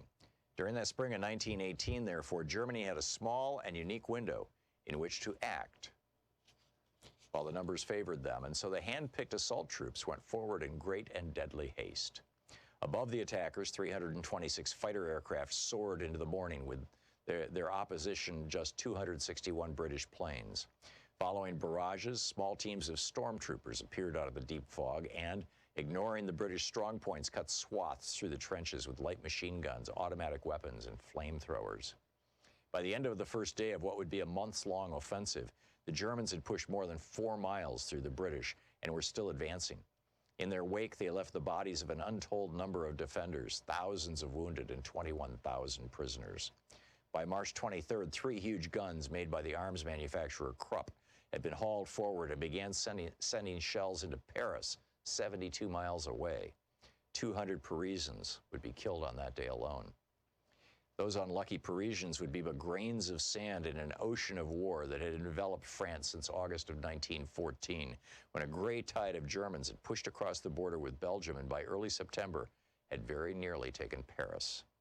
The flood was checked on the Marne River east of the French capital in early September, but the war, it would eventually become known as the Great War, had only begun. The Germans intended to stay, and by the end of 1914, a dizzying series of parallel zigzagging trenches, French, German, and to the north, those of France's British allies, scarred the French soil. The Polar Bear Expedition. Want to connect with the show online? You can find the Thom Hartmann Program on Facebook, Twitter, and Instagram.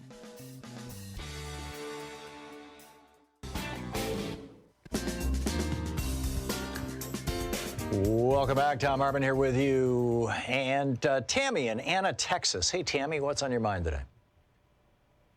Hey, Tom. Thank you for taking my call. Sure. I love what you do, so thank you for that. What I'm calling for is you're talking about United Healthcare, and I work for United Healthcare. Oh, my. And let me tell you about them. I actually get to work from home, but they have all these different mechanisms on the system that tracks us, like our keystrokes. And like we can barely get up to go to the bathroom or, because we're being watched. And it's just amazing. That's what we go through. Wow. Working for this company. Plus our benefits are horrible. You think working for a healthcare industry, we should have the best benefits, but we don't. Wow. Well, I'm sorry to hear that, Tammy. They're monitoring your keystrokes. I guess this is kind of normal in corporate America now, which is pretty bizarre. But this is, wow. Tammy, thank you for sharing your story with us. You bet, and thank you for what you do. You're welcome, and thank you for the call. Michael in Bentonville, Arkansas. Hey, Michael. What's up? Hi. I just wanted to make a comment. After growing up in the United States, I went to Canada as a young person when I started working, and I experienced single-payer health care. For years, I raised my 2 daughters. I had, elderly in-laws, friends, and the propaganda that gets, I'm living in Arkansas now, and the propaganda that gets pumped into the United States, about the Canadian healthcare system really is BS. You mean you don't have to wait for years and years to get a hip replaced or to have emergency surgery if you're bleeding out? No. But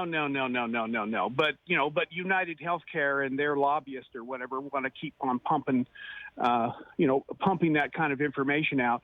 American people, wake up and get behind candidates that that are going to do a single health care pay system, whether it's Medicare for all, and even the Democratic candidates that are halfway or 2/3 or 3/4 or let's do it over 10 years. That's BS. The United States, can afford it because there will be a 50% savings immediately, by instituting Medicare for all. And I'm not worried, about the executives from United Healthcare that are knocking down $85 million a year and paying little or no tax on that money. Right. So the major insurance companies that are involved, in healthcare, they are an insurance company. They are not involved in healthcare. Like you say, they don't give a shot. They don't bring you a bedpan. Why are the American people having a third party rip them off in order to, treat illness? Healthcare should be about treating illness and making things better, not having a handful of people get richer and richer and richer. And that's what the American people need to actually understand. Yeah, I'm with you, Michael. But see, what Reagan would say, what the Republicans would say is you've got to have for-profit health care because of freedom. Well, government paying the bills is tyranny. Don't you realize people in Canada are victims of a tyrannical government? Well, I experienced it for 36 years, and I never, ever felt more free because I never had to worry about whether or not I would be in a bankruptcy court because I couldn't afford a surgery. So freedom, the people in the United States do not have freedom because they don't get the proper medical care that they deserve. And so when you want to talk about freedom, the people in Canada are much, much freer than the people in the United States, just based on that one subject matter. Yeah. I mean, I could talk about guns too. Yeah, no, I'm with you, Michael, on all of the above. And I need to move along to other callers, but your point was made very, very eloquently, and I really appreciate you sharing a personal story with us. Thank you. Kevin in Tracy, California. Hey, Kevin, what's up? Hi, Tom. I had to take it off speaker. Thanks for taking my call. I wanted to comment about Trump, and basically when he got, quote, elected, unquote, he decided instead of being a president, he was going to be a dictator. Mm-hmm. And, as far as the Republicans, like you say, it's like a cult. And anyway, I just appreciate what you have to say, and I just am a very fun listener, and I really appreciate all you do. Well, thank you, Kevin. Just to summarize, you're saying the bottom line of what Trump did is becoming president, essentially, right? Yes. Got it. Okay, cool. But he decided dictator instead of president. Yeah, there you go. He's a petty dictator, as in the French word, a little dictator. Certainly a little-fingered dictator. Colleen in Manorville, New York. Hey, Colleen, what's up? Hi, good morning, or good afternoon from where I am. First, I wanted to tell you that, a lot of people give you compliments, but your sense of educating people is so totally focused, and it's wonderfully done. And I want to thank you because I not only articulate myself better around the water cooler war, but I also articulate things better inside my own head. Well, thank you, Colleen. So as far as Donald Trump and his many sins, I think that systemically his sense of dividing the country and fostering hate is really his biggest sin.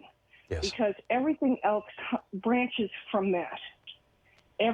All the treatment of people in Yemen, the border, the hate that has brought about violence in New Zealand and other countries, all of that comes from him pitting people against each other. And I think that is his most egregious sin. That's a brilliant analysis. It's the original sin, basically. Yeah. And certainly hate and envy and jealousy, and these are all dimensions of that.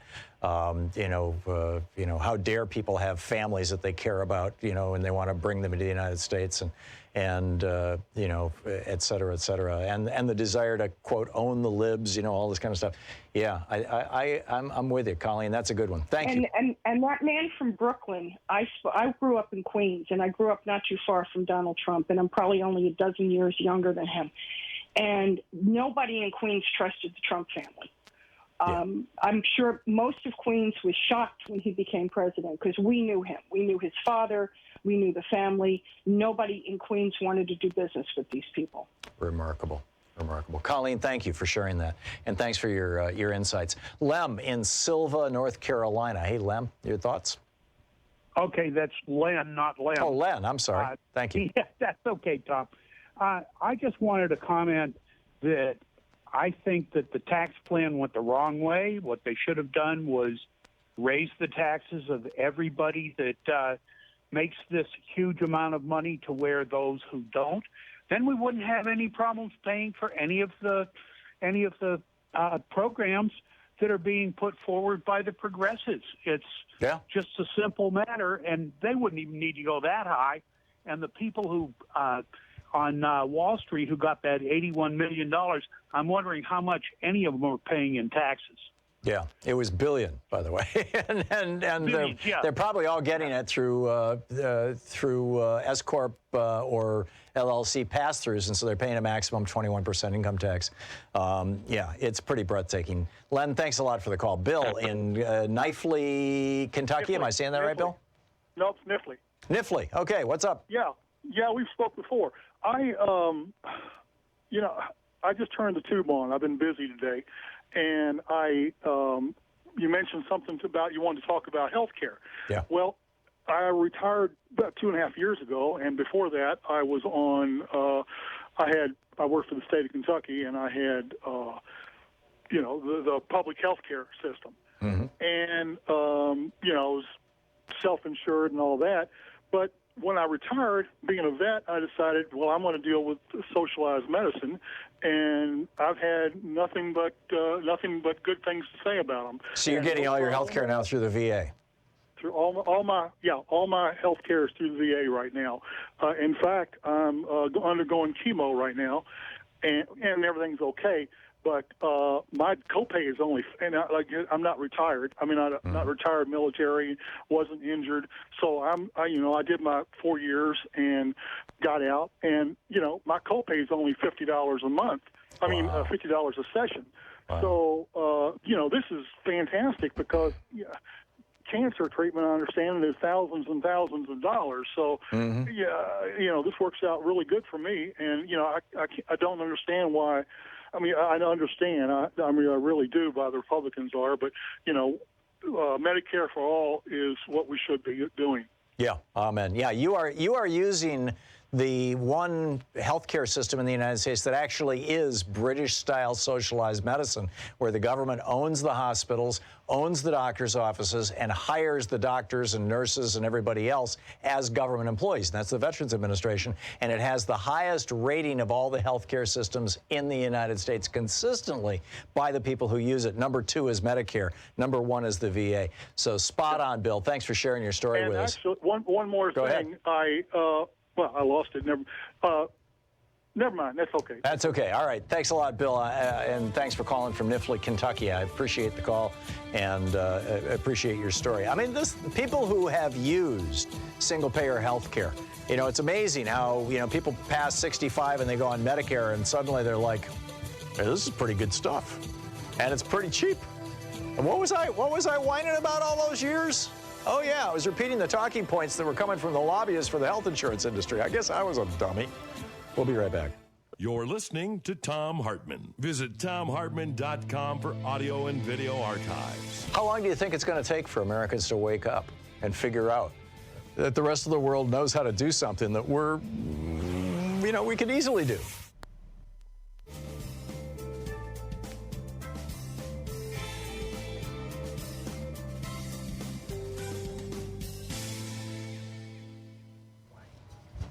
And welcome back. Let's see here. Don in Warsaw, Illinois. Hey, Don, what's on your mind today? Thanks for watching Free Speech. Don? Hello, is that me? That's you. You're on the air.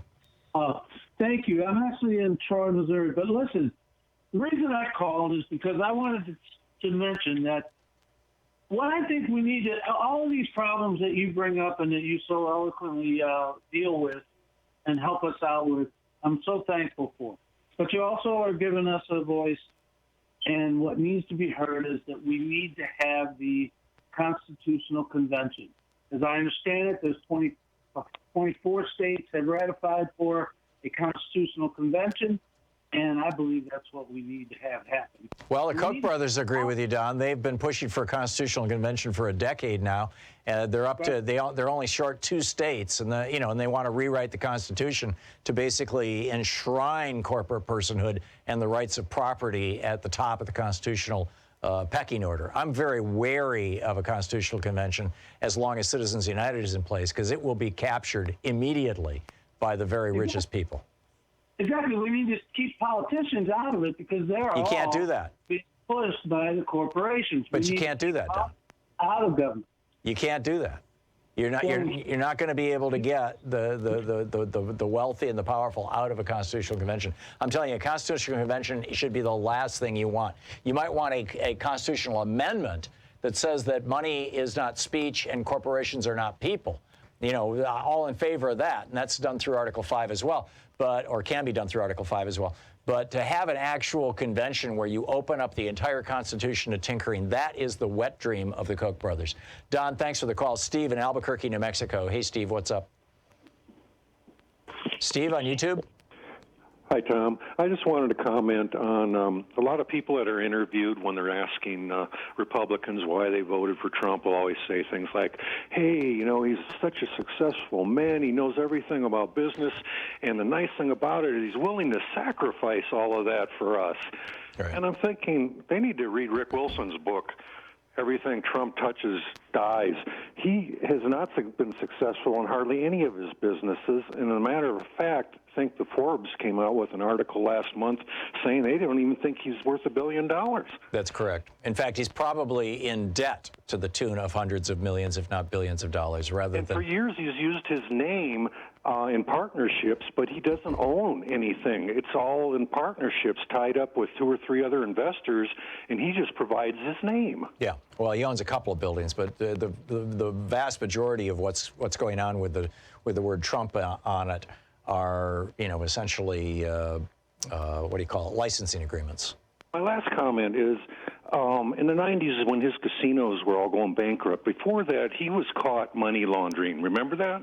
I don't. He was money laundering through his casinos. You can look it up. He was fined hundreds of thousands of dollars for it repeatedly. Mm-hmm. And they even said that at that time they thought it was Russian mafia that he was laundering the money for, and that they hung out at Mar-a-Lago all the time, that they had little places down there where they would hang out and do business. So, some things people need to go back in history and look at. Yeah, this guy's not just a grifter. He is a mobster grifter. Yeah, spot on, Steve. Thanks a lot for the call. We'll be back with more of your calls in just a moment. It's coming up on 10 minutes before the hour here on the Thom Hartmann Program. Stick around. We'll be right back.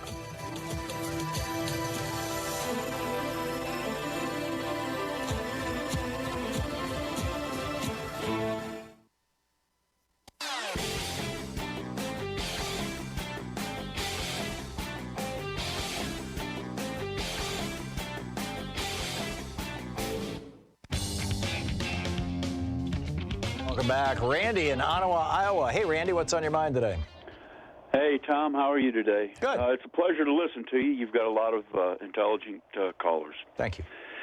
I was going to touch on Trump and the tax cuts, but I don't think, and I think Trump will trump the Bushes for a family that's done more damage to this society than any other family history of our country. I agree. And so the tax cuts that Mark Pocan mentioned, $1.9 trillion.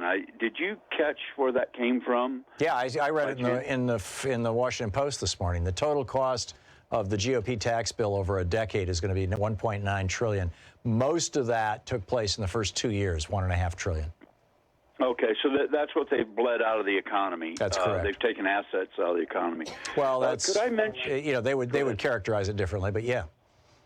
Yeah. So could I mention a book that I just started reading? It's a real easy read, and the prologue or the go for it. It's called. I bought it. It's called On Tyranny: 20 Lessons from the 20th Century by Timothy Snyder. Okay. And it was. I got it from Democracy Now! When I sent some money into them on a pledge drive. And the prologue, they quote Socrates and Plato as role models, or their writings as how the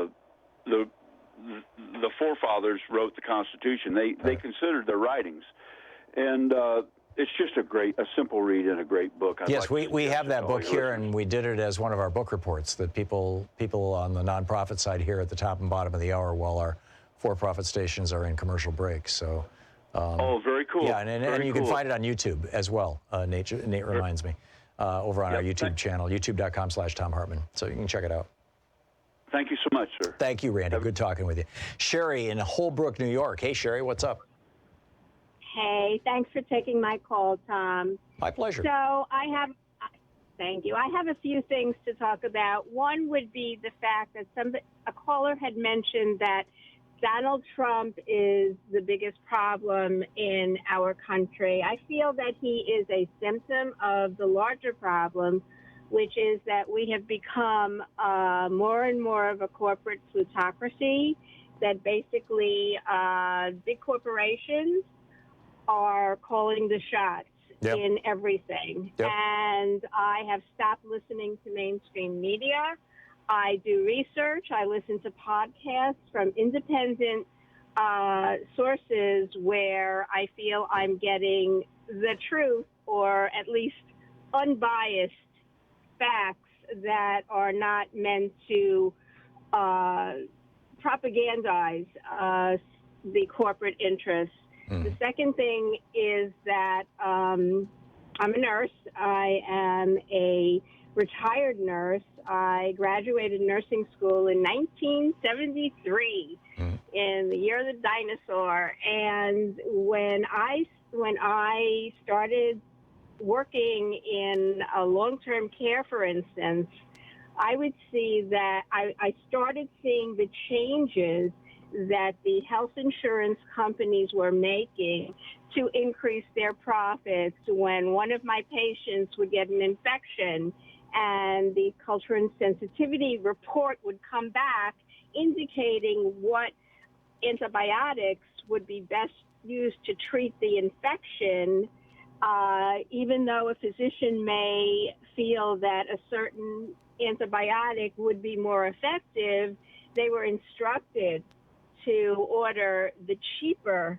drug because, at that point already, I saw the changes happening before my eyes. And that was pretty sad. And, of course, it's gone on now to hospitals where they've gotten around the insurance problem by having hospitalists in the emergency rooms that don't accept insurance. So you can't even get your own physician to admit you. They hire these private doctors who they pay, but then they are billing everybody who comes in. So you can't even be covered because they don't accept any insurance. Amazing. Finally, I am on Medicare. I have the best health care I could have ever imagined. I research who I'm going to see, whether it's a cardiologist, whether it's a rheumatologist. I go to the best, and my insurance is covered under Medicare. So for anyone who says we cannot afford it, or it's we can. We absolutely can. Sherry, I'm thank you. And I just have 1 minute left in the show. I want to get one more caller in, but thank you. Your stories are great. Maurice in Fort Lauderdale, Florida. Hey, Maurice, you got the last minute. Hey, Tom, how are you? I'm also on healthcare.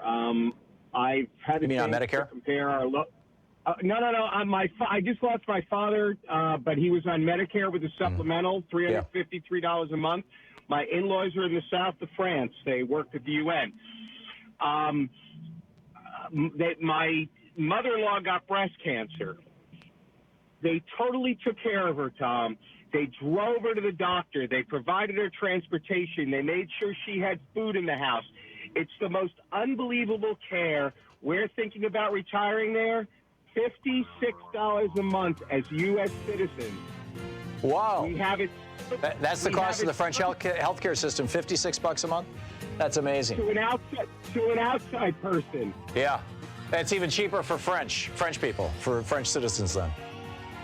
It's free. It's free. Incredible. Maurice, thank you for the call. Thanks for sharing that, and thanks for listening to Sirius XM. Amazing. You know, it would be nice to see these, just ranked. Of course, if anybody put it on, like Wikipedia or something, you could rely on the right-wing websites to edit it out. Amazing stuff. Anyhow, thanks so much for being with us today, and don't forget, democracy is not a spectator sport. It requires you specifically. Please get active, get involved, tag, you're it. We'll see you tomorrow. Listening to Thom Hartmann. For audio and video archives, visit thomhartmann.com.